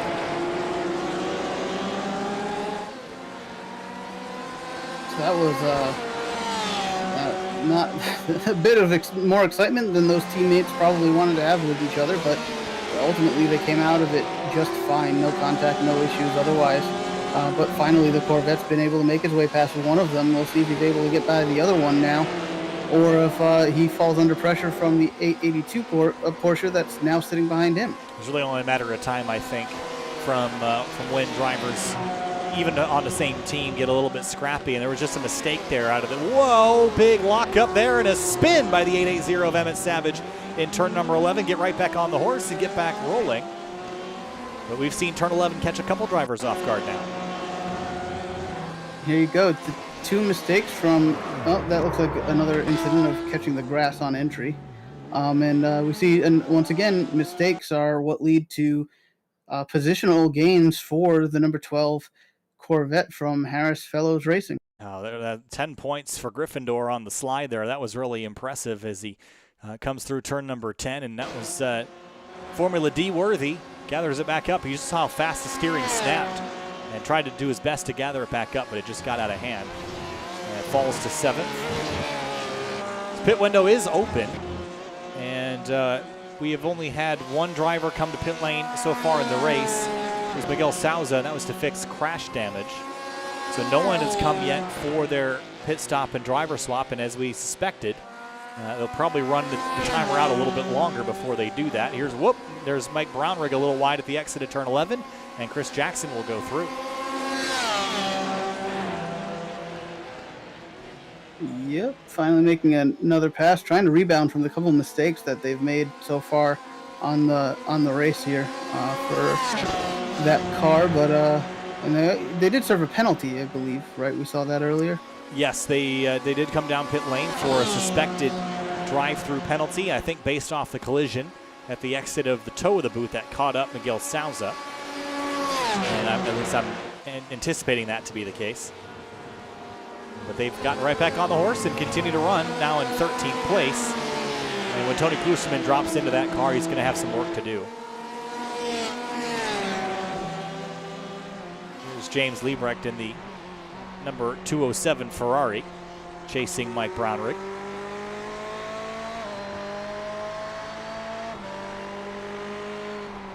Yeah, these Ferraris don't seem to be the strongest car at all over the course of a run here. The Corvette seemed to have a little bit more stable pace throughout the entirety of a run.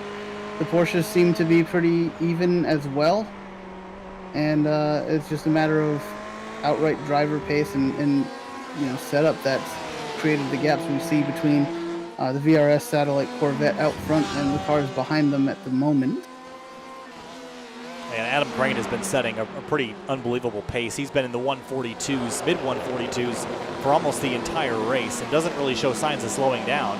And that's why I think he's going to stay out of the racetrack basically as long as he can go on fuel, which will be past the halfway point in this race. At the halfway point, we're also going to switch out color commentary. We'll let Eric take a break. We'll bring in Finney and DeCuna in about 5 minutes time. But for now, we'll finish off the first half of this race. And Adam Crane is going to stay out another lap as we anticipated. No one has come to pit road yet. Yeah, this is I think what I personally was expecting, that they'd cut it closer to the 60-minute mark, if not afterwards, before anyone really comes in, just for the safety sake of making sure that you have enough fuel to get to the end of the race and not wanting to have to save on the back end of this race at all. Christopher Roberts runs in second. Gavin Sanders for SPI Racing running in third. And maybe this is the dark horse we have to keep an eye on when all the drivers swap. Is SPI Racing going to be in the best position of anybody to maybe bring the consistency forward and up into the top two or even the top spot? But even if the VRS Satellite Racing blue team loses some speed on the next run, they still have a 7-second gap that they have to lean on. Yeah, my guess is there's not a 7-second gap difference over an hour between those two drivers in that car, being from VRS Satellite Racing. That's a very solid team on iRacing, pretty much at the top of the board or close to it anywhere they have a car entered. So I expect them to be just as difficult to overcome the second half of this race.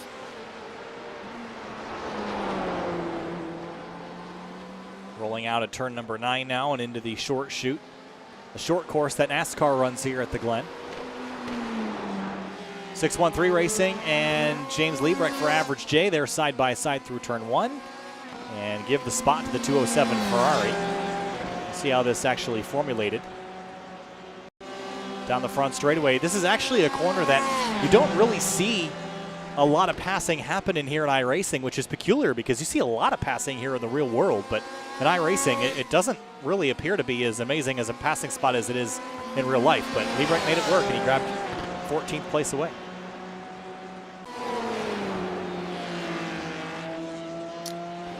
Yeah, it's pretty difficult. And Porsche going real wide there. Very Canadian Porsche with the leaf on the front end of that one. Mike Browning regathering the car, heading up towards the toe now. That was a bit of a scare. Just pushing a little bit too much out of that carousel. Yeah, well, he was pushing pretty far to the south end of the Armco there. Almost found his way into it.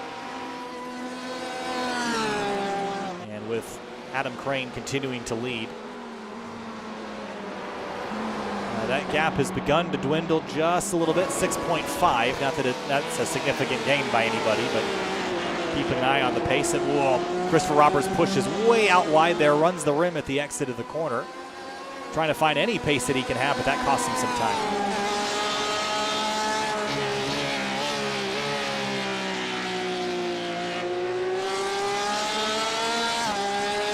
This is a battle for P2 right now we're looking at with the Apex V2R 881 car. Now we finally see pit stops happening with under 62 minutes remaining. Steven Barkovich jumping out for Federico Fernandez, jumps in for the LSM team car. And also on pit lane is the 613 Racing Bravo team of Mike Brownrigg. He's on pit lane, and here comes Apex V2R 881, the second place car with Christopher Roberts. He's going to come down pit lane, followed by Grid Life RWB with Alessandrini. He'll turn the car over to Austin Cobb. And it's a whole host of stops now happening right at halfway. Yeah, my guess is about a lap ago you could have maybe pit and really risked running light on fuel at the end, but this one they were all pretty confident that this was going to be enough. Did Alessandrini, it looks like he almost was pulling into the wrong pit box, but here he is now finally getting to his pit stall. He's in the box. The rest of the cars that were on the lane pulling in now as well.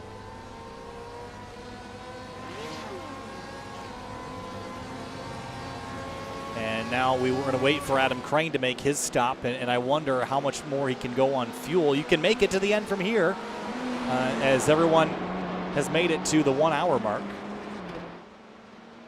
Now the question becomes, how much longer will he stay out there? Does he feel like he can run faster than his teammate?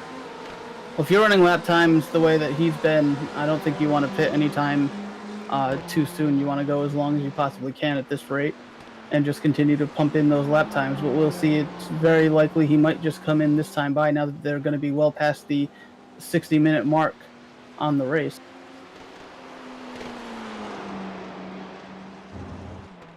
So the VRS Satellite Racing blue car is going to peel off into pit lane. He will come on down. And now we're going to see where things shuffle out. Then we'll switch out color commentary here and take you to the end of the race. After this sort of shuffles out, we'll see where everyone lands. And Crane now down to 44 miles an hour for the pit lane sequence. And in he comes. It was a 7-second gap, so he shouldn't be super worried about where he comes out in relation to the cars behind him. There's Gavin Sanders coming on down, so Ross Booth jumps in for VRS Satellite Racing Blue. And for Gavin Sanders, he's going to give the car over to Justin Benedetto. And where is the front-running car that was chasing them down? That would have to be, I believe, is that the 881 of Nathan Block. And Austin Cobb, they're all the way down in the boot, so still some time left for Booth and Benedetto to finish their stops.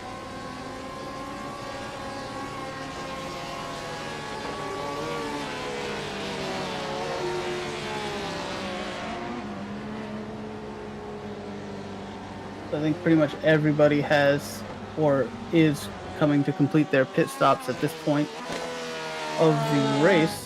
So there goes across the 60 minutes. There goes Booth out of the box with the 881 still coming down the front straightaway. So the gap is going to come down a little bit, I think, but it's not going to be a change in position. As we come out of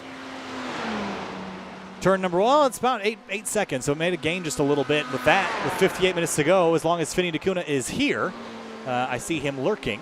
And indeed he is. Eric, we're going to turn things over and let you take a break. Thanks for chatting with us and being here for the first half, and we'll see you next time. Yeah, it was fun to be here for this first hour. Very interesting race. Be interested to see how this all plays out. And you guys take it from here for the rest of this one, and I'll catch you guys later. All right, thanks, Eric. All right, nice of you to show up, Finian. Thanks for joining us finally as we make our way into the second half of the race. Taking a snoozer earlier, were you? Yeah. It's a little tardy. I'm glad I can finally be here. I was following the race for a majority of it, the first half of the race, seeing where things are playing out. Now, curious now that we finally have the driver changes over, it's going to be interesting to see, can the VRS Satellite Racing blue car, Ross Booth, can he continue on where his teammate left off and continue the charge for the lead, or could we see Block chase him down in this last hour? Yeah, I think I'm really curious to see where Ross Booth is in relation, because Adam Crane was running some of the best laps that we've seen that car make all season long. So if Nathan Block is as fast as his teammate, same goes for Justin Benedetto and Austin Cobb, and Ross Booth is even a slight bit slower, he's going to lose this race. He has to be basically on pace, and we're going to know where he's at basically one lap from now, as he begins his first flying lap out there on the racetrack. Yeah, that's always the interesting thing too. These guys have to get up to speed fairly quickly. I mean, obviously he has a gap to work with that his teammate built up. So if he can continue that gap, where it'll start to come down, because both these cars in the first run at least were pretty even for the most part. There were some times where Roberts made a few indents into the lead, but never was able to quite close back down. And then also we were talking about, too, as you mentioned, the Grid Life car now within the hands of Austin Cobb. If Cobb can now wring out anything out of that car that DJ couldn't, which is, again, a very surprising thing to say, knowing how good DJ is, but even Austin Cobb, too, a very good driver. So we'll see that Ferrari can start to pick up some pace. Yeah, again, this car has been massively successful this season, and to see them running fourth is sort of an oddball. I mean, that's a bad day for them. I mean, they're going to walk away and they're going to feel pretty happy about it regardless, but I'm looking at this going, this is a failure for this team.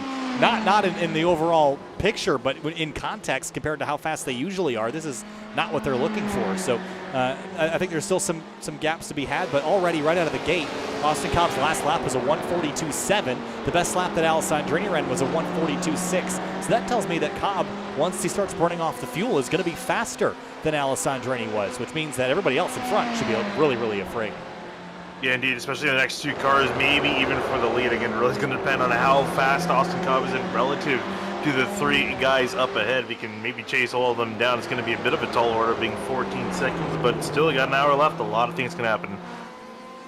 Yeah, gap is about 8 seconds flat between Ross Booth and Nathan Block. First time across the line, a 1:42.8. That's not a bad lap by any stretch.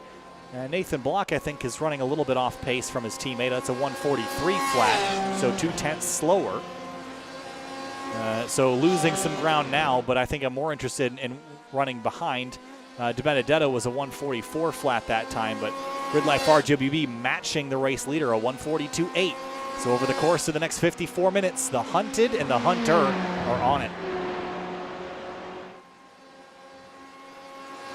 Also ran a little bit all wide off the track there. Had it cut it back tight after turn one. All fair game here at the Glen. You can run pretty much anywhere you'd like, as long as it doesn't involve running into the barriers or the deer off the racetrack. And now, in the last half of the race, the intensity generally takes a while to form because you've got everyone sort of spread out on strategies, but when we get down to the last 25 minutes or so, that's when things tend to pick right back up. Here's LSM team, Federico Fernandez in a BMW with Christopher Cook right behind. This is a battle for 10th, and it's not going to be a long one because that 66 is coming with a head of steam. Here he goes. Actually almost miscalculated there. He almost ended up hitting the floor heading down to turn one. Going to throw it up the inside. Very solid jump as the BMW goes fairly wide off the track. That was really wide. That was definitely a mistake. And the overtake racing car with Rich Price in 12th. BMW is kind of gaining some ground slowly today. They typically and historically have not been the car to have in this series, but today they're having decent runs. But still mostly Porsches and Chevrolets dominating the top 10 right now. Yeah, I can imagine all the spectators' poor ears with the amount of Porsches we have on the track. Screaming around here. 2 of them was plenty. You've experienced that. Oh yeah, 2 of them was definitely plenty. The worst thing that could happen is probably a spec series with these cars. Everyone's just gonna be deaf by the end of it. They outlawed people going full-on afterburners in fighter jets and breaking the sound barrier for a reason, except somehow Porsche gets an exemption to that. They can break windows all they want. And speaking of which, looking at the Apex V2R cars, it looks like the 880 is catching up Seguin in the 882. These guys are going to have a bit of a scrap here for 5th. And that's Matt Corrins. Last time by was 9/10 quicker than Marc-Andre Seguin in the 882.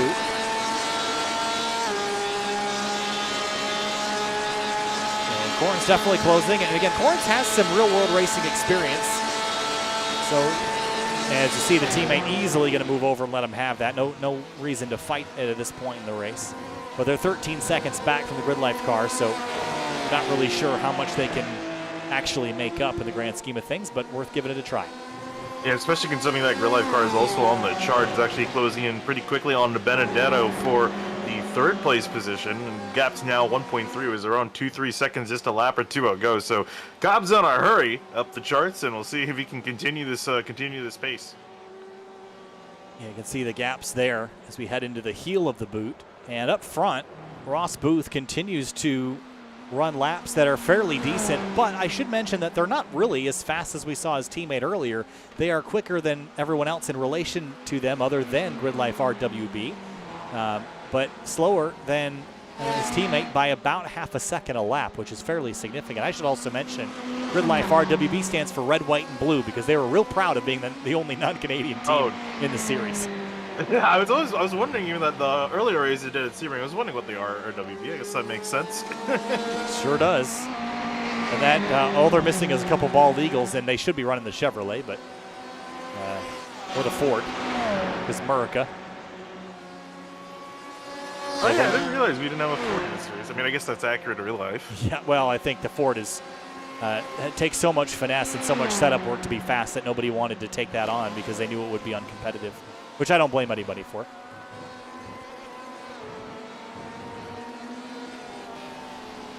9 seconds is the gap, though. This is I'm keeping my eye mostly on the gap between Cobb and Ross Booth, just because that's the battle I think we should be keeping an eye on. Federico Fernandez has found his way off course in turn number 9 and into the gravel trap, which thankfully isn't as sticky as it is in the real world. Just gets in there too hot, locks up, goes straight off. Yeah, it's similar to what we saw. He's been struggling with braking. We saw him earlier go off in turn 1. Similar incident, just ended up locking up the brakes and went wide in turn 1. Unfortunately, gravel trap down there, so he went on for a little bit of a loop. And strangely enough, in iRacing, the gravel traps are actually slipperier than the road, which I find incredibly ironic, but it is what it is. Gets back rolling and runs 13th. Battle for 9th place going on between Matt Jensen and Christopher Cook. Going to use the slipstream to his advantage, rock around the outside here. It looks like Jensen's going to yield. Oh, a bit of a bobble into the braking zone, though. And Christopher Cook, when he jumped in this, I knew this car was going to go forward. Quiet earlier today, but they started in 8th. They fell back a little bit, and now it's on an upward charge for Cook and this bright yellow number 66. But a 14-second gap up to the Screeching Moose Motorsports car with now Taylor Parsons behind the wheel. Big bobble out of turn number 7. Gathers it back up, though. Oh, drag race into the carousel, or the inner loop for Joe Ferguson in the Average J Racing car and Federico Fernandez. And just behind them, Paulo de Souza. And is that our race leader? Indeed it is. Ooh, battle for 3rd place. Cobb with a late move into the bus. They're going to absolutely check the car in there and just get past the port. I thought he was going to wait another half lap trying to make this pass, but he really threw it in there. There's a mission to conquer, and Austin Cobb is on it. Here's a look at it again. Wow, he did throw it down the inside, turned in real late, got the job done. But again, he's racing Ross Booth, and it's now a 13-second gap, so he's closing in on the leader. That move like that is a lot of cojones. I gotta applaud Austin Cobb there. Fantastic piece of racecraft. And yeah, so the gap, I think, when he jumped in the car was a little over 14 seconds, now down to 13 seconds. So he's making progress. Hearing from Chris Jackson that the contact earlier at the exit of the toe of the boot was a netcode related incident. And which makes a little bit more sense, because it appeared here like he had just sort of exited the corner, then turned right, but with about a foot between him and the car next to him, that could be forgiven. Paulo de Souza is off in turn number 11. Yeah, that's what I was just looking at. Just went flying off the track. I think had a lock. No, he actually caught the grass, it seems, on entry. Yeah, we've seen this happen a couple times tonight. Here's a look at it again. Comes out of turn 10, and we saw this happen to the Never Quit Racing car earlier in turn number 11. Just catches the grass and snaps her. Oh no, who was it? It was one of the Apex V2R cars. Emmett Savage, yes.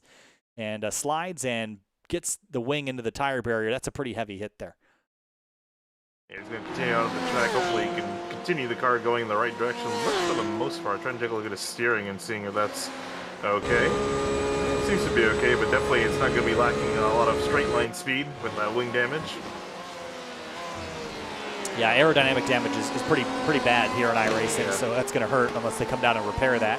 They're already 16th place in the lap down, so this day is sort of a write-off for them, I think. We're checking back in up front. Ross Booth still leads. Having a look at our weather. Temperature has come down significantly, but the lap times have slowed. Austin Cobb now 13 seconds back flat from Ross Booth. Nathan Block 8.8 back from the race lead, and now everyone's sort of in their own little zone, and this is the moment where you can sort of race the racetrack, Finney, and you're not really focusing on racing each other. It's about hitting your own marks and beating your own times, and then eventually you'll find someone else to race. Yeah, especially in the case of Austin Cobb, just trying to lay down some times, and especially some of the guys that are further back also looking at getting Christopher Cook. He's been putting on some pretty quick lap times as he's moving up from the middle part of the field. It's a matter of getting your head down and just not making mistakes, especially considering how many fast corners are around the track, and particularly the bus stop. That's really where you're going to make or break a lap. You can gain a few tenths or easily lose a few tenths of a second if you make a mistake, or just go flying off the track if you miss it completely.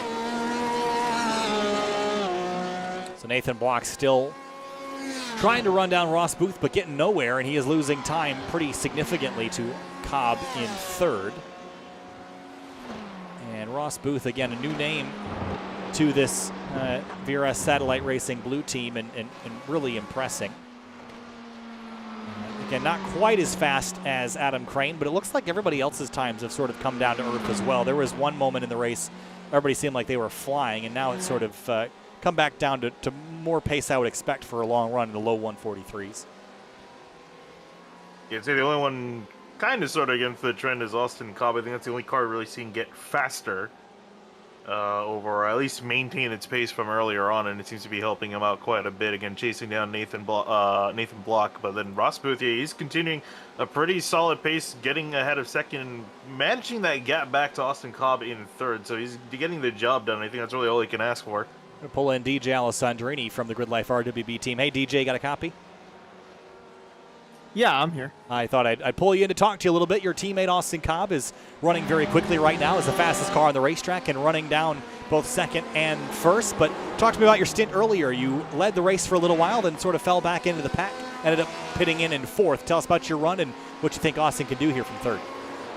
Yeah, it seems like our car's really fast in the beginning of the stint, and then it falls off very drastically. Also, I confused how the traction control settings work, so that cost us pace for a little while, probably like 4 or 5 laps. But yeah, our setup's not well optimized for good pace for the duration. But Austin's pretty good at saving tires, so we'll see what he can do. My right front tire was at 33% when I came in, so the car was pretty angry, and yeah, it was. I'm optimistic for what Austin can do. Like I said, though, he saves tires pretty well. Right now, I'm trying to calculate if he's going to have to save fuel or not. All right, well, we're going to let you get back to that, DJ. Congrats on a pretty solid first stint, and hopefully we'll talk to you a little later. Yep, thanks, Go. 33%. Wow, that's yeah. Beating up those tires. And on the right front, too. That's a weird tire to beat up around here. You'd think you'd beat up the left front. There's only a handful of left-hand corners. The rest are all rights. I'm amazed by that, because this is an endurance tire. This thing should be able to last a few hours, not just 1 hour. Wow. iRacing, TM. Yeah, you can't really double stint without having your tire go flat. But they're also probably running pretty ridiculous camber and stuff, too. You got to keep that in mind. But that's true. Out front, Ross Booth continues to run. Check back in with a couple drivers. RSC's C team now has Matt Jensen behind the wheel. They're sort of stagnant in 10th spot for the moment. This car started the race in 13th. They made up a few spots, now just cracked the top 10. I'm sure they'd like a couple people to race, but for now, a little bit lonely back here. Yeah, this is kind of the dangerous thing to being in no man's land, you know. And it really depends on the type of driver. You're either a driver who likes to kind of be by themselves, just get your head down and get some laps, but also, particularly myself, I'm a driver that likes to follow others and typically go off of the way others are driving. I typically find myself finding another 10th or two. So it really depends on if you're better by yourself or better in a group. But Jensen, as you mentioned, kind of lonely at the moment. No one around him. He's got 6 seconds back to Christopher Cook. And he's losing a little bit of time to him each lap. I think it's good to have a rabbit to chase. And for Matt Jensen, I think he'd like that as Federico Fernandez goes off track in turn number 1. He's really been struggling to slow the car down. And I'm wondering if that's what happened here again, getting off into turn 1. Oh yeah, turns in early, locks up the right front. And just struggling to get the car stopped. And again, these cars do not have anti-lock brakes. So I think that can be a pretty frustrating phenomenon when you're just sort of getting used to how the car stops. Maybe he needs to adjust that brake bias forward a couple degrees. Yeah, I was going to say, he definitely needs to adjust something because we've seen him go 3 times off the track in the braking zone. So I think that's definitely the culprit. So hopefully he can try to adjust that and get back going in the right direction. I think he's really struggling off the track. Headlights flashing. There. Oh, a big dive up the inside by one of the Apex V2R cars. Hello to Fernando from Uruguay watching here on Sim TV. That's a new one. I don't know that we've had someone from Uruguay watching on Sim TV just yet, so that's got to be first. I always like diving into the analytics a little bit to see who's watching. Most of the time, it's the U.S. and Canada. A couple people from the U.K. We've had some ones from across the world, but Uruguay is a unique one. Yeah, I was going to say, typically I feel like our audience is mostly, as you mentioned, U.S., Canada, and then male UK, and 25 to 34. Yeah, and then also some people in some other people in Europe. But yeah, typically don't get a lot of South American viewers. We did have for Formula I, they had a lot of Brazilian drivers. So I think we got some viewers from there. Yes, so it's always fun to kind of dive in. And and find out that we have exactly a 100% male audience. It is shocking. Even my mom can't offset that one. But I have to giggle about that a little bit. 2,210 people and not a single female. It's a lonely life. It's fine. 40 minutes to go. And no change on the front of Booth losing ground to block. It's still about 10 seconds there. Austin Cobb has made up ground, but not a lot. It's 12.5 seconds back to Cobb. I would have thought this would come down quicker, but Ross Booth's pace has increased, and Cobb's has sort of stayed exactly where it was. Yeah, and again, remember what DJ was mentioning about the car falling quickly off of a cliff, really, as far as the pace is concerned. Gonna have to keep an eye on that. He is still ticking down the lap times. I don't think it's been as dramatic as what happened with DJ.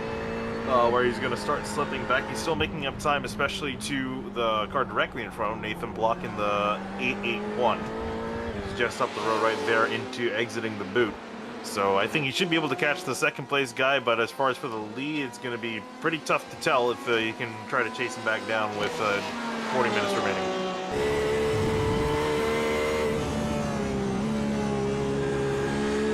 Into turn number 11. Now, essentially, you've turned this race into a sprint race after an hour and 20 minutes of competition. We've got 40 minutes left. It's about 23 laps from here to the end of the race. And around the racetrack, the gaps between drivers looking like 2 to 3 seconds on average. And some fairly large gaps around the racetrack. There's 12 drivers on the lead lap. Rich Price for Overtake Racing is the last driver on the lead lap. And the closest fight, believe it or not, is the one for second, which we're watching. And everyone's sort of just, again, racing the racetrack here, Finian, ticking off laps and setting yourself up for that last 20-minute sprint. Yeah, and also the big thing, too, is just not making a mistake. I mean, you really have to find yourself just getting into a groove, feeling the track out. And especially, we're talking with the leader for Ross Booth, that's really the only way he's going to, I think, lose this race at this moment is just making a big mistake and getting rid of the gap that both himself and his teammate ended up building up the entirety of the race with Adam Crane. So it's a matter of just getting your head down and minimizing those errors, especially for Austin Cobb, too, a driver just chasing down. It's also going to be crucial not to make a mistake. Paula DeSalza, we mentioned earlier, the collision that this car was involved in turn number 11. Now, the other car, the 613 Racing Alpha, this car was involved in a crash at the exit of turn number 7 earlier in the race with a 3-car incident. So both the 613 Racing cars have had and very similar damage on top of that. I was going to say, I'm looking at the cars, the damage is almost exactly identical, that right here, right? There's the Alpha car and the Bravo car. Same thing going on there. Right. Almost think that team needs to try a different build schematic for the wing because they're failing in the same spot. Test and tune a little bit more, I think.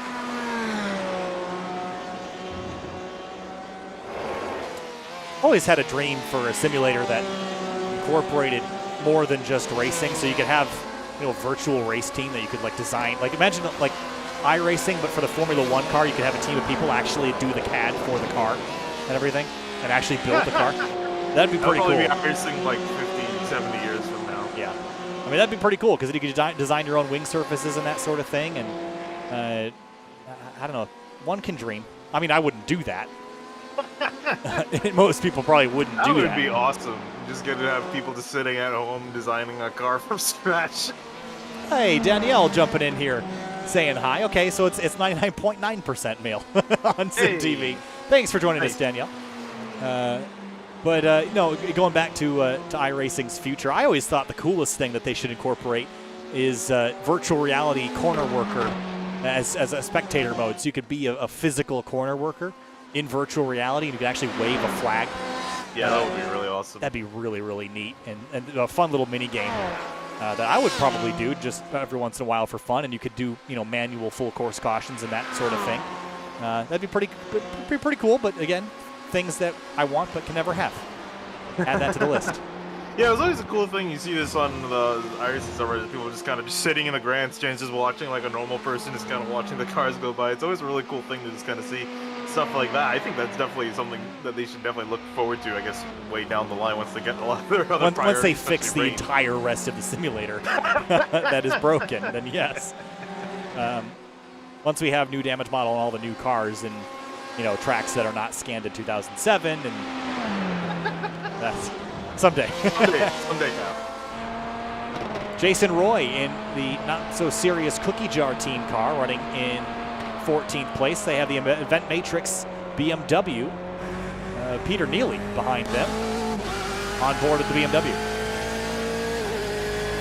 I think there's a second BMW. Are there 2 or 3 BMWs? 4, actually. Oh, there's 3 left. Yes. Yeah, so Neely trying to get the job done. Night Blind Racing with Douglas Doucette out with a hardware failure early in the race. Backfire sounds of the BMW sound pretty darn good. I was driving to work earlier, and Subaru WRX passed me the other way, and the exhaust popped so loudly I thought I ran over a piece of glass or something. It scared the heck out of me. Here's Neely up the inside for turn 6. And through he will go, and Jason Roy will give up that spot for 14th. There's a tunnel by my office, by the doctor's office I work at, and we were just kind of doing stuff in the afternoon. We had the windows open because it's finally not freezing outside. And as far as the wind's concerned, so we were just kind of doing our thing. I hear someone come by with the exhaust popping. It popped in the tunnel. It sounded like a bomb went off. It was stupidly loud. I was like, "What the heck was that?" We were all just kind of looking at each other. Well, I just discovered one of the neighbors down the street has an Infiniti G35 with a straight pipe. So every morning.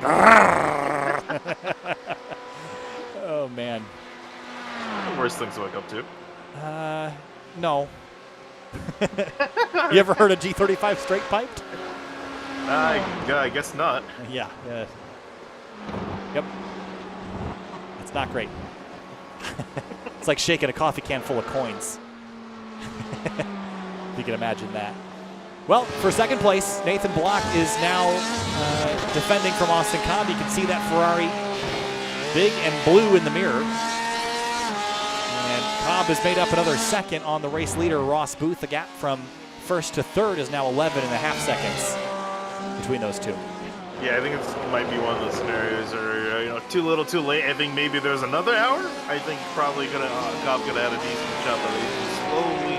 The progress has been getting slower and slower, especially I would have thought they would have caught Block by now, but still reeling in at the 881. I'm going to pull in Adam Crane, who was in the VRS Satellite Racing blue car earlier in the day. He's given the spot over to Ross Booth, who leads the race now. Adam, welcome.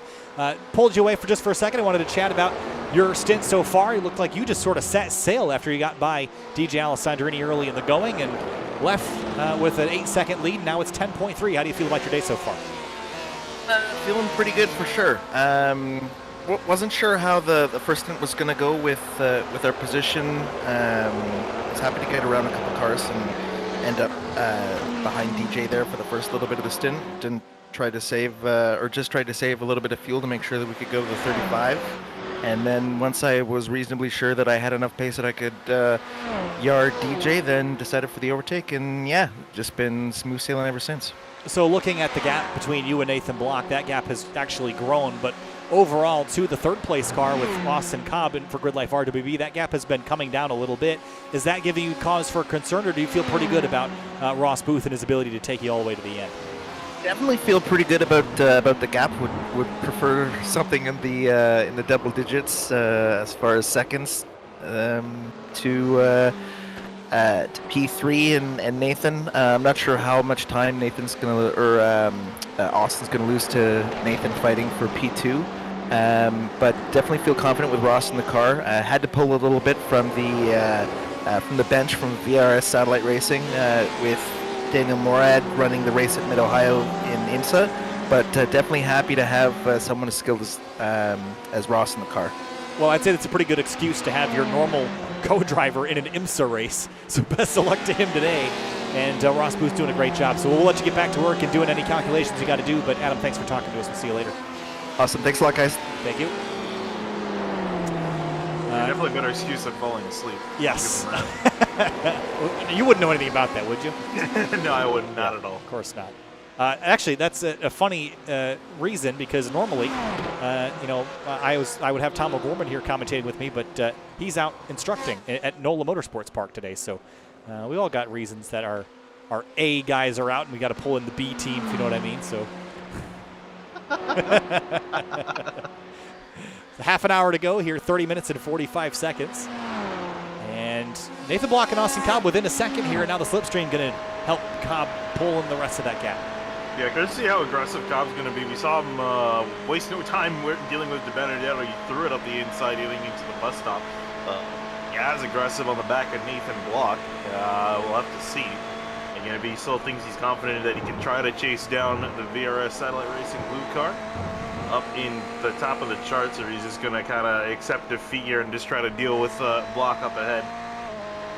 I would, if I was Nathan Block, I would want to let Austin pass me, because if I'm looking at the pace, I'm losing time to the leader and I'm losing time to the guy in third. You might as well let him by and see if he can go run down the 19. That's a risky move, but the difference between second and third is not huge, but the chance that you can go up there and battle for the lead is significant. So I think Block would be smart to maybe not fight this one that hard, but at the same time, if you can hang on a second, hang on a second.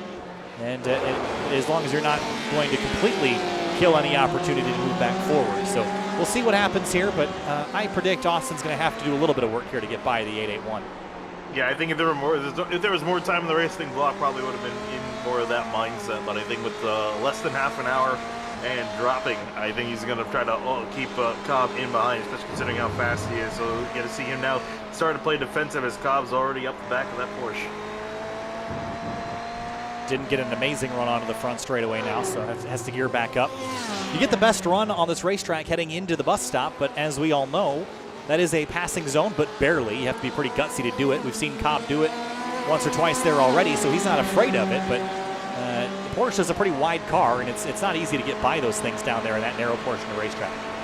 Yeah, especially depending on the line that Block takes. I think Cobb was fortunate that he was left space to make the move work. For Block's going to stay in the middle of the track, going to let him take the right-hand side. It's looking very similar to what they did earlier. And Cobb through to second. No contest from Nathan Block, and sort of as I suspected, maybe looking at the bigger picture, the gap between Booth and Cobb is 11 seconds flat, 28 minutes to go. That means that if he gains about a half a second a lap, it would still take him about 20 laps to get there, which would run him out of time. So it's looking not very doable at the moment, unless Ross Booth runs himself into some trouble, which always is a potential. But Matt Jensen and Tony Klusterman fighting for 10th, and Klusterman moving the Never Quit Racing car back forward after a spicy first stint. Yeah, and you guys been recovering pretty well ever since that incident up in the booth. And only some slight front nose damage. You see a slight crinkle there. It was really the only damage they got out of that incident, but looking to see if he can get the run down into turn one. We've normally seen people wait before getting out of turn one. I'm going to take a look up the inside here. He should at least be side by side at the exit of the first corner, and he will actually complete that pass on the run through turn number 2. Now, this car was also backwards in turn number 6 in the first stint, so battling all the way back up inside the top 10 is a pretty good feat. But they're at the tail end of the lead lap at this point. There's only 11 cars remaining on the lead lap, and they're battling for that final spot there. Speaking of another battle, Christopher Cook has caught up to his next victim, Taylor Parsons, in the 22. Finally caught the screeching Miss Motorsports. Was, I think, 15 seconds back, 13 seconds back, about 20 minutes ago. He just drilled that back down. So this should be fairly quick work, I would think, for Christopher Cook to get by Taylor Parsons. I definitely think the 66 is faster. And this is one of those frustrating moments where you look at where you are and how much work you've done. Well, you're, an hour and 34 minutes into this race, and you're going to end up exactly where you started. And that's just a frustrating realization that you're sweating and you're worn out, and you're exactly where you began the race. And that's something that Christopher Cook's going to have to deal with unless he wants to gain 30 more seconds and go get the 7th place car with Sam Fellows behind the wheel. Yeah, they're going to have to pull out a prototype 2 from the garage. It's an LP2 car to get back up and get that half a minute back from the next car of Sam Fellows. Which I'm not sure if you've been around for this, but yes, Sam Fellows does have a relation to Ron Fellows. So he's running in 7th right now in the Harris Fellows Racing car. And we'll be heading to, likely, to Canadian Tire Motorsports Park for the season finale in about a month's time. As Cook takes his run to the outside, driver's left of Taylor Parsons. Drag race here to the bus stop, and I think Cook should be able to hang on to this on the outside and actually complete the pass going in. Yes, he's got it.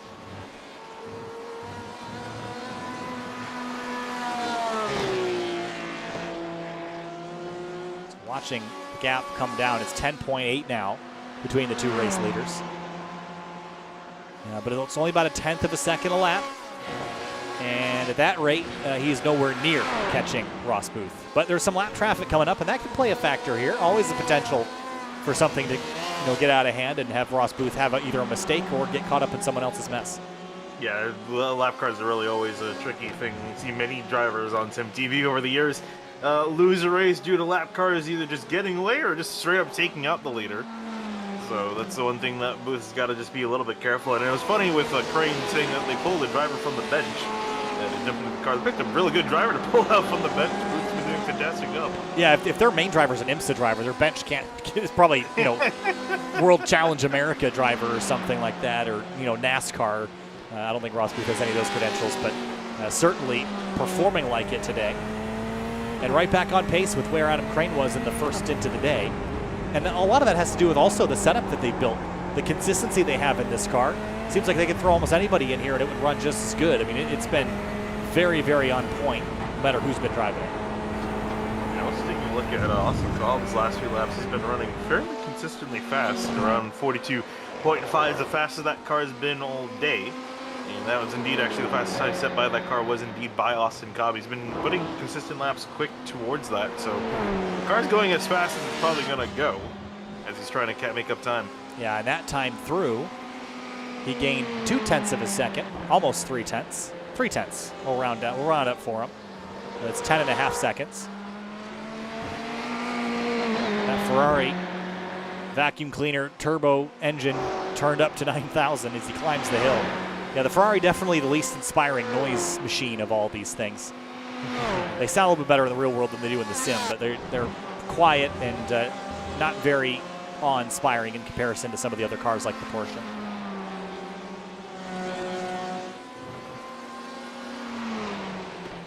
The Apex V2R team, Nathan Block running in 3rd, Matt Corrence and Marc-Andre Seguin in 5th and 6th. Now, in the past, I had said that these Apex V2R cars, the strength and numbers that they've had, it hasn't really translated into all of them finishing very well, but today, 3 of them inside the top 6. Pretty impressive run, all things considered.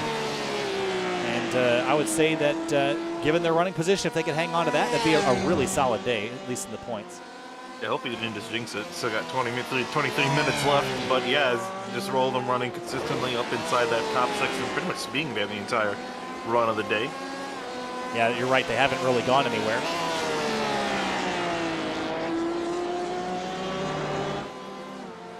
Up front, Ross Booth continues to just click off laps at this point. About 22 minutes left in this race, and it translates to just under 15 laps. Actually, exactly 15 laps, right on the money.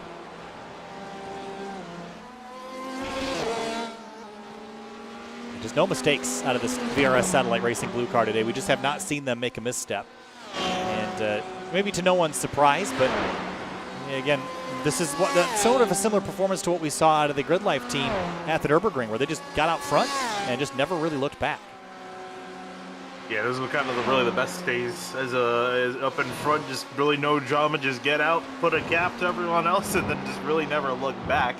And just never really have to worry about any pressure from behind. Because once you start to get that pressure from a driver catching up to you at a decent rate, that's when the pressure starts to come in, and that's where the mistakes start to come in as well. Not a lot of pressure, that's for sure. Justin Benedetto in the number 7 SPI Racing car in no man's land here in 4th. And you said earlier, the no man's land isn't really a great place to be because it can sort of let your mind wander and maybe make mistakes that way. But Benedetto is holding pretty strong here. But he is slower than Matt Corrence, and he's not out of the realm of Corrence running him down. So he does have to be conscious that he just can't coast to the end and grab a top 5, because not too far behind Corrence is Marc-Andre Seguin, who's also running faster to the tune of 0.6 of a second a lap. Yeah, those guys can jump pretty easily. Just start making just the smallest mistakes. So, miss a braking zone, run a little bit wide, maybe get a slight off track. You lose a few tenths here and there. I mean, 20 minutes, you can have someone right up behind you just a little bit. Even when we just went to him, we had a little bit of an awkward section through the bus stop. So, Cornsey mentioned trying to get his head put down, realizing that he's still got one more spot up for grabs. If he can catch back up to the 7 who maybe looking like he's starting to fall off. Again, Matt Corrins, a driver with real-world racing experience, has raced against Tom O'Gorman before in the real world, and his skills translate pretty well to the sim racing environment. He's found success here as well as in the iRacing Grid Life series that runs seasonally. We've also seen him in the Porsche Esport Sprint Challenge Canada. It's a mouthful to say. And he's been good pretty much everywhere.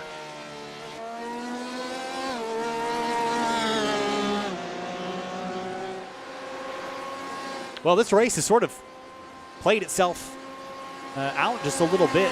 We're an hour and 40 minutes into a 2-hour race. And I think everyone sort of put themselves where they should be. I don't really see a lot of shuffling happening with the exception of the potential for SPI Racing to drop to 5th. Yeah, last lap through 144 to Corrins' 142.6, almost a second and a half slower. Last lap through. That's not the lap times that DiBenedetto needs to be putting down. Exactly the lap times that Corrins needs to be putting down was one of his faster laps. Actually, was I think fast. It was actually faster than his best lap. It didn't count because that lap wasn't clean. Yeah, so he's certainly on a 142.6. Would put himself about on a 3rd or 4th on the best lap chart. So he is certainly on it. The gap up to DiBenedetto is now 4 seconds flat. Right on board with him here through turn number 8. And you can see it, the carrots dangling out the windshield. He's going to have to get by the LSM team BMW, Federico Fernandez first. Fernandez down in 17th place. They've had a couple trials and tribulations today, including a couple sketchy off-track moments due to some braking issues.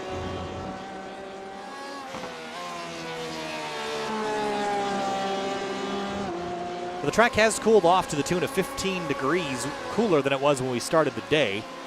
And you'd think that would increase the pace a lot. And indeed, look at Ross Booth. His last lap was only a couple hundredths of a second shy of the best one that car's run today. Yeah, that best time was set earlier in the run by Adam Crane on lap 19, 142.375. Booth only 25 thousandths of a second off of that, so he's getting close to it. And still putting the pace down, even again, despite having 11-second lead, never want to rest on your laurels too much. Always can afford to extend it out a little bit here and there, which is surprising. I was looking at Austin Cobb a lap or two ago, and he was absolutely hauling it through the bus stop. They had like the back end sliding out just a little bit, trying to make up some time. Well, unfortunately, it's not really working. He's lost some ground, about a second and a half worth of ground in the last couple of laps. So it seems like that car is doing that rearward slide that DJ was mentioning earlier. It just doesn't have the longevity that they would expect. Well, we say that he's still running 42.6s. When we saw DJ, he was running in the 43s. That's true. By the time the car started to fall. So this car is still doing pretty well. It's falling off, I should say, in relation to Ross Booth. Not necessarily in relation to themselves. But Booth running some of the fastest lap. Well, that time around a 42.7, so we'll see if Cobb's response is any quicker or if it's slower. Really close to that exit wall. You know what sucks is that when they repaved the racetrack, that wall got even closer to the racing surface because they added safer barrier over there. That was a 142.4 and a slight gain back, but the trend is still backwards, 11 seconds flat. Yeah, that was actually probably one of the fastest laps this car set, but not a clean one, so it's not officially his best lap time. And it doesn't matter if you're running 142.1s, it still won't get you there in time to run Ross Booth down. At this point, it would have to be a full second every lap to run down Ross Booth in time, which is a really tall order. What needs to happen is Ross Booth needs to essentially get crashed or rolled over by somebody else. Even if a spin, you should be able to recover before you lose a spot.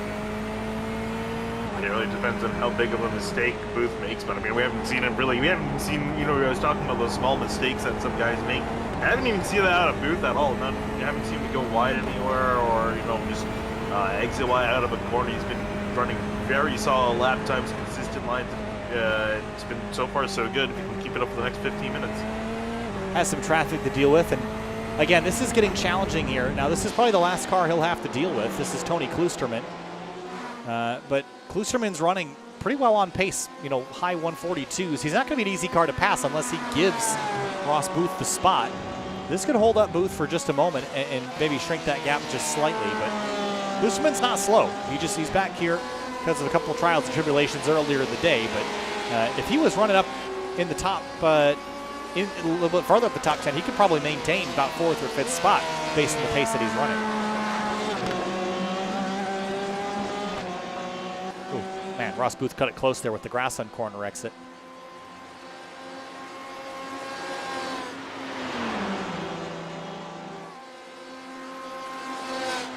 I bet you Watkins Glen didn't have to pave the racetrack, or didn't have to pay the groundskeeper a whole lot to mow the grass over there at the exit of turn 1. While that grass existed, it got cut pretty short every time they'd run a race on it. Yeah, I'm sure they're kind of glad they had to just pave it and just never have to dealing with trying to fix the grass every single time they had a race there for exactly that reason. So an interesting note about the tires that DJ Alessandrini had. He mentioned that their right front tire was down to 33% in terms of its overall tire wear. Got a note from Adam Crane. Their left front was only down to 52%. So, there's a car turned around. That's the 613 Racing Bravo car. Oh man, and the wing's even more dented. I'll say.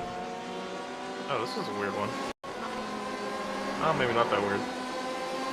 See Alpha and Bravo running nose to tail here. And just got a little bit loose, just a little too much turn in, too much power, and ran hard into the wall in the nose. Oh, and then backed it in the fence after. Yeah. That's tough. I mean, that's an easy place to do that. Just get on power early, and if you get on power late, you can end up running wide. If you get on power too early, you can spin to the inside. It's a trickier corner than people give it credit for. But Paulo De Souza is trying to limp that thing to the end now. Wow. You see how close Austin Cobb was to the wall at the exit of turn 11? So he's been consistently running there, and I mean, that's a dangerous game to play. Here's a look at it at the exit of turn number 11 here. Watch this. All the way out, maybe 3 inches there to the fence. Definitely playing with inches. Yeah, he's trying to get everything he can. Now, he made a much bigger gain that time by 0.4 of a second. Still not nearly enough, but it'll make him feel better. Yeah, I'm sure. I think maybe the goal now is just to get that under double digits after expanding towards that. Just try to get that down under so he can, some sort of gain on Booth. Could have wondered what could have happened if they ran a little bit, just if DJ was didn't fall off as much in the first stint. So you're saying about the tires for Crane, so they didn't even mention the right front, I am guessing, right? No, I think DJ meant to say left front earlier and said right front instead, because it doesn't make any sense that your right front tire would be more worn out than your left. Yeah, unless they really have it set up in a really weird way. Yeah, so I'd expect that was a mistake that he made in speaking. But that still means that there was over a 20% greater wear on the front of the 8 car, which is Cobb's, versus the 19, which is our current race leader. Yeah, that 15%, that's more what I would expect out of a normal. Whoa! Little bit of door bang with the Souza there in the 613. Yeah, Cobb muscles his way on by, lost some ground doing that. So just over 10 minutes to go. Nathan Block in the 881 is back in 3rd, 9 seconds back to Justin Benedetto, and look who's coming. Matt Corrence has that gap down to 1.4, and I think this is a pretty volatile position right now. The 4th place is probably going to change hands before the end of this race based on current pace. Yeah, I mean, last time through it was 6 tenths faster when they come across line, but it could still be a similar story there. So, of course, he's been just putting out some solid lap times. Benedetto not so much. We'll see now. He's going to be hoping he can defend here. It's going to be a tough ask, 10 minutes to hold off the guy behind him. Even more than that, it's almost 12 minutes plus whatever the white flag lap is, so it's a long time here at the Glen. 3.4 miles around, 11 corners per shot plus a 4-corner inner loop. Really, this track should have 15 corners because they don't count the bus stop chicane, but I think those are 4 distinct corners in my mind because you have to turn distinctly. And, I mean, can we just look above for a second? That is a right-hander, a left-hander, a straightaway, a left-hander, a right-hander. That's 4 corners there. And on every track map in the world, they have this listed as an 11-turn circuit. iRacing has it listed as 14 corners somehow. I don't know where they get that number from. And ATVO, which is our overlay software, lists this as 12 corners. I don't know where they get that. Yeah. Whoa! As you see, D'Souza trying to get that car going. Nope. He's going to pull it to the side. It's going to be a retirement. That car is all torn up. Yeah, that's pretty much it. He's had a bad day. Ooh. This happened really early. Yeah, it started out the exit of the carousel here. It looked like he might have gone just a little bit too wide, which we've normally seen people go wide, but unfortunately, this might have overstepped his bounds right here. Oh, man. Oh. Oh. Oh, he double whammied it there. And then just limps the car around and finally finishes it off on the Armco on driver's left. But I feel like D'Souza was also the driver that was in the car. Or was it? I think it was Brownrigg that was in the car earlier. Yep. Was D'Souza in the 613 Racing Alpha car earlier in the day? I feel like he was. Yeah, I was kind of thinking that to myself as well. I'll get back to you on that. Yeah, I thought he was the one that was involved in the crash at the exit of the... You're thinking of Miguel D'Souza. Ah, okay. I didn't know that there was 2 D'Souzas. Now we know. Even I was remembering seeing a D'Souza earlier in the race, so yeah, I was kind of with you in that line of thought. I mean, I guess there's nothing really preventing you from running in 2 different teams, but at least not to my knowledge. All right, game on for 4th. Matt Corns within drafting distance of Justin Benedetto, 0.8 of a second. And I think within 2 or 3 laps, we'll see Matt Corns with a legitimate try at 4th place.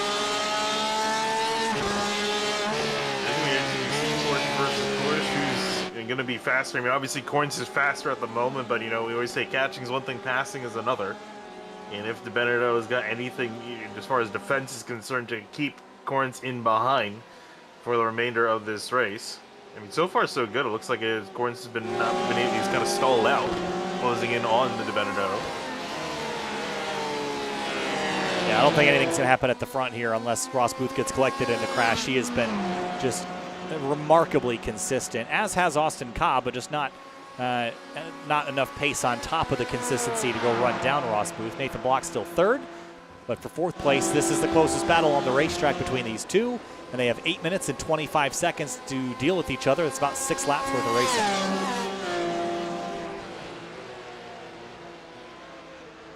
Maybe 7. Yeah, it's kind of iffy, I guess, really, between these two. I thought it did drop back down to 70 after they had pit stops, I think, and then it went back up to 71 laps. I'll tell you, the pace that they've been running is pretty phenomenal, though. Again, a pole pace was about a 141.8, so to be only a couple tenths off of that in full-on race pace is pretty amazing. That they've been able to keep that up for that long, and running mid-42s for the entire duration of the day. Like VRS Satellite Racing Blue and Grid Life RWB have done. That's pretty amazing. Everybody else has been in the 143s and 144s, but the top 2 teams have totally set themselves apart from everybody else. Yeah, some really great stuff. So as you mentioned from Booth, he's been able to consistently run that car really quickly, not have to worry. You haven't seen this car even fall off between both of its drivers, and I think that's really been the big thing that's keeping them up in front by now 11, 12 seconds. The gap back has started to expand. Looks like Cobb is kind of backed down a little bit, I imagine, or either just the car by itself is just backing itself out. 7 minutes, 6 laps left of racing here at Watkins Glen. Benedetto feeling some pressure mounting from the 880 in behind. That red and white Porsche growing in the mirrors of the Benedetto. You can have a look here. And there's that Porsche in the mirror. Well, I guess the camera system. The quote-unquote mirror. Yes. And that car is getting bigger and bigger.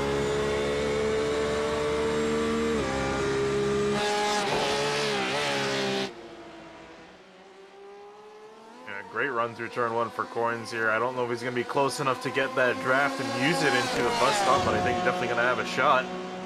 We've seen earlier that about a half a second gap, depending on the trim level of the driver in front and how much downforce they've got built into the car. This was a surmountable difference. But these two cars are set up pretty similarly, and it looks like Benedetto's actually even gaining a little bit on the straightaway. Corn's backing out really early.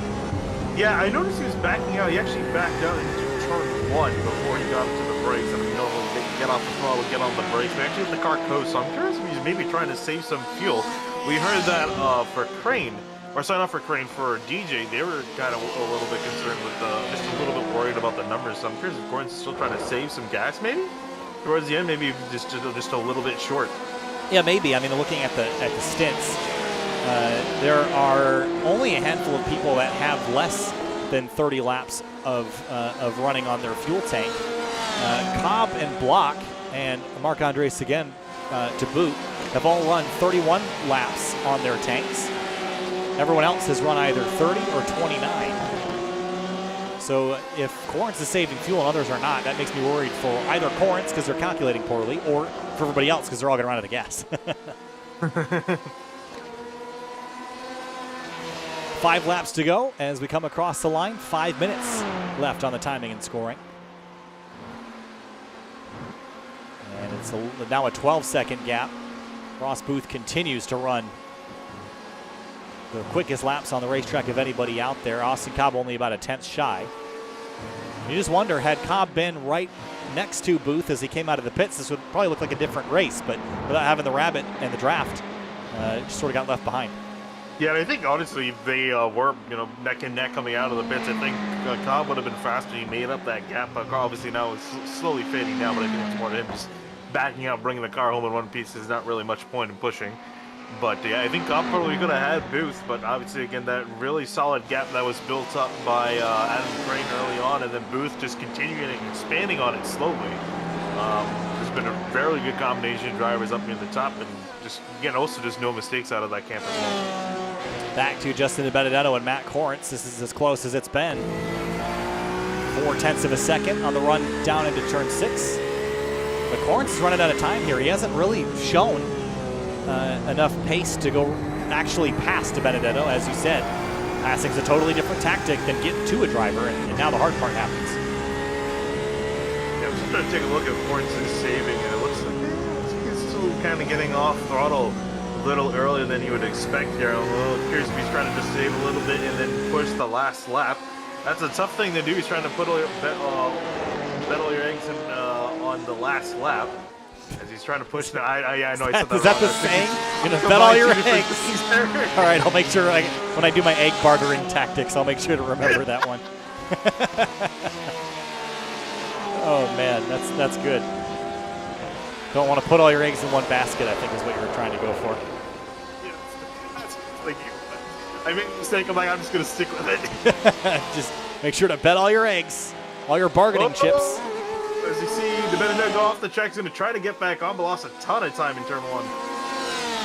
Yeah, that was too wide, and I don't think running wide in turn 1 here in a GTE car is really saving you anything. But he gave it a try, and now on board with Matt Corrins. Smelling the blood in the water. Backing out again, saving fuel.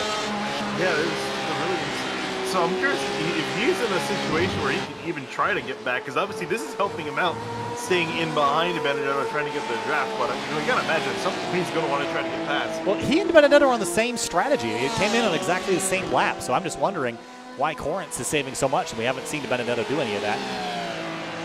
That could be that maybe Benedetto's been saving all run, potentially. Corrins might have realized, more towards the end. I'm a little bit short. Could be. But again, they've got teammates doing those fuel calculations. And this is going to be the only pass that will have potential to complete before the race is over, barring a collision of some sort.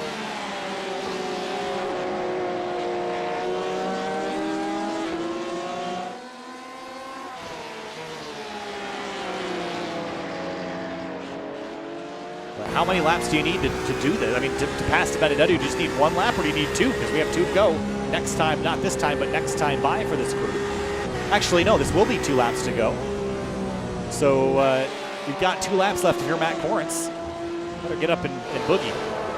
Yeah, that's the thing. What I was trying to say is that you don't want to entirely rely on trying to get past on the last lap. I mean, especially we saw that last time. It was a great opportunity there, but wasn't able to get the job done. And he was also still backing out of the corner. Even now, got a great run.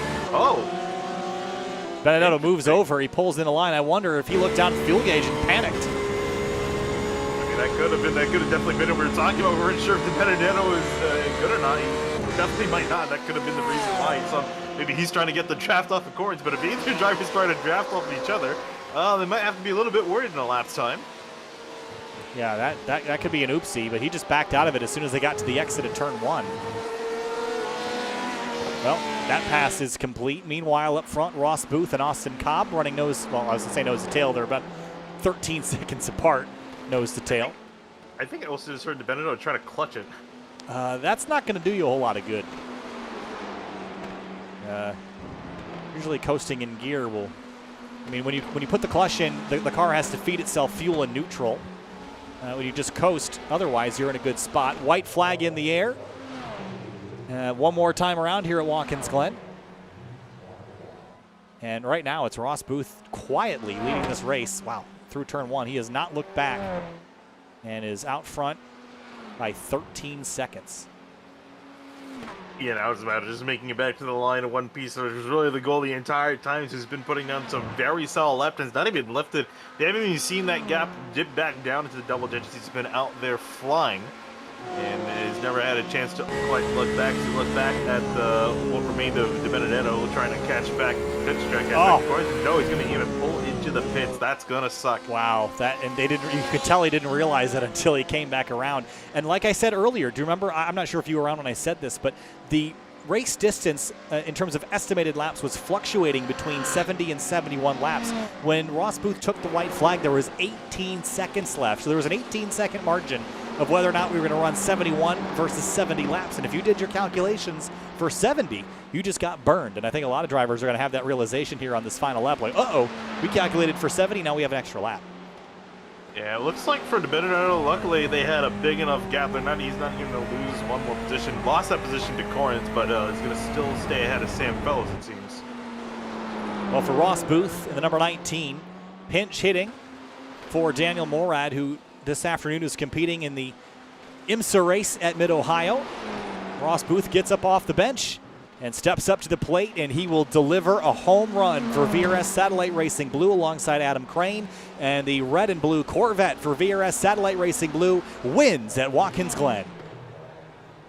And they made that one definitive. That wasn't even close. Yeah, they made that look really easy there. And Austin Cobb coming flying out, still close to the tire barriers off the final corner, come across in the second. That's still a good drive. He pulled that car out from fourth to second place. I think that seems something to be satisfied with.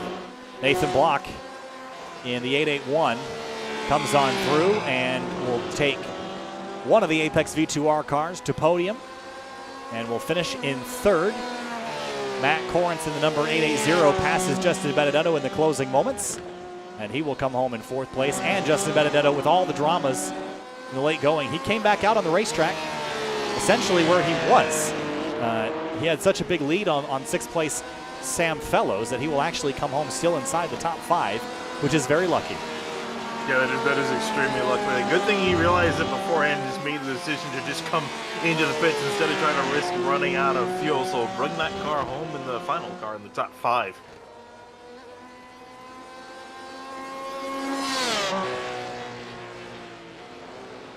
So with the race complete, let's have a look at our race results and take you through them before we talk to a couple drivers. And here is a look at the results. VRS Satellite Racing Blue with Ross Booth behind the wheel, 13 seconds ahead of Gridlife RWB. Then two of the Apex V2R cars, third and fourth. Block and Corrence behind the wheel. Then SPI Racing with Justin Benedetto ekes out of fifth. Harris Fellows Racing, the other Apex V2R team. Then MC Motorsports comes home with an 8th. Screeching Moose and Never Quit round out the rest of the top 10. Yeah, really solid drive, especially by Christopher Cook. We saw him working up through the order. Probably could have got more done if everyone was a little closer together. But then looking at the rest of the field there, from 11th to 20th, and a lot of the guys, especially towards the bottom, we saw really struggle. Particularly the 613 racing cars, both Alpha and Bravo, running into their own troubles. So we're going to have a couple drivers to talk to here in just a moment. We've got Adam Crane and Ross Booth sort of on deck. We'll wait for the Grid Life RWB guys to join. But another look at the running order. And again, it was the VRS Satellite Racing Blue Team. We've got both of them in-house now, both Adam Crane and Ross Booth, who came on through with a victory, guys. Adam, we talked to you earlier, so let's talk to you again briefly. A really strong run for you today, and with a pinch hitter in the car, you guys certainly hit that home run. Take us through it. Sure, it was awesome to have Ross in the car on short notice. We only really got together on Thursday, Friday to set it up, so it was great to have him available and ready to step in at a moment's notice. The setup, we felt amazing about the setup walking in, both the queue and the race set. And then once we started the race, it was just a matter of maintaining our gaps and making sure that we could make the 35. And then once we were able to overtake DJ, then it was just about us yarding and walking away and maintaining the gaps. Well, as you guys did that, Ross, you had to get out of the pits basically and maintain a gap of about 8 seconds. And not only did you maintain it, you actually grew it to 13. Was there any point in the race where you were looking down at the relative and in your mirror and wondering if you could maintain that gap, or you were pretty confident that you could hold on to it the whole time?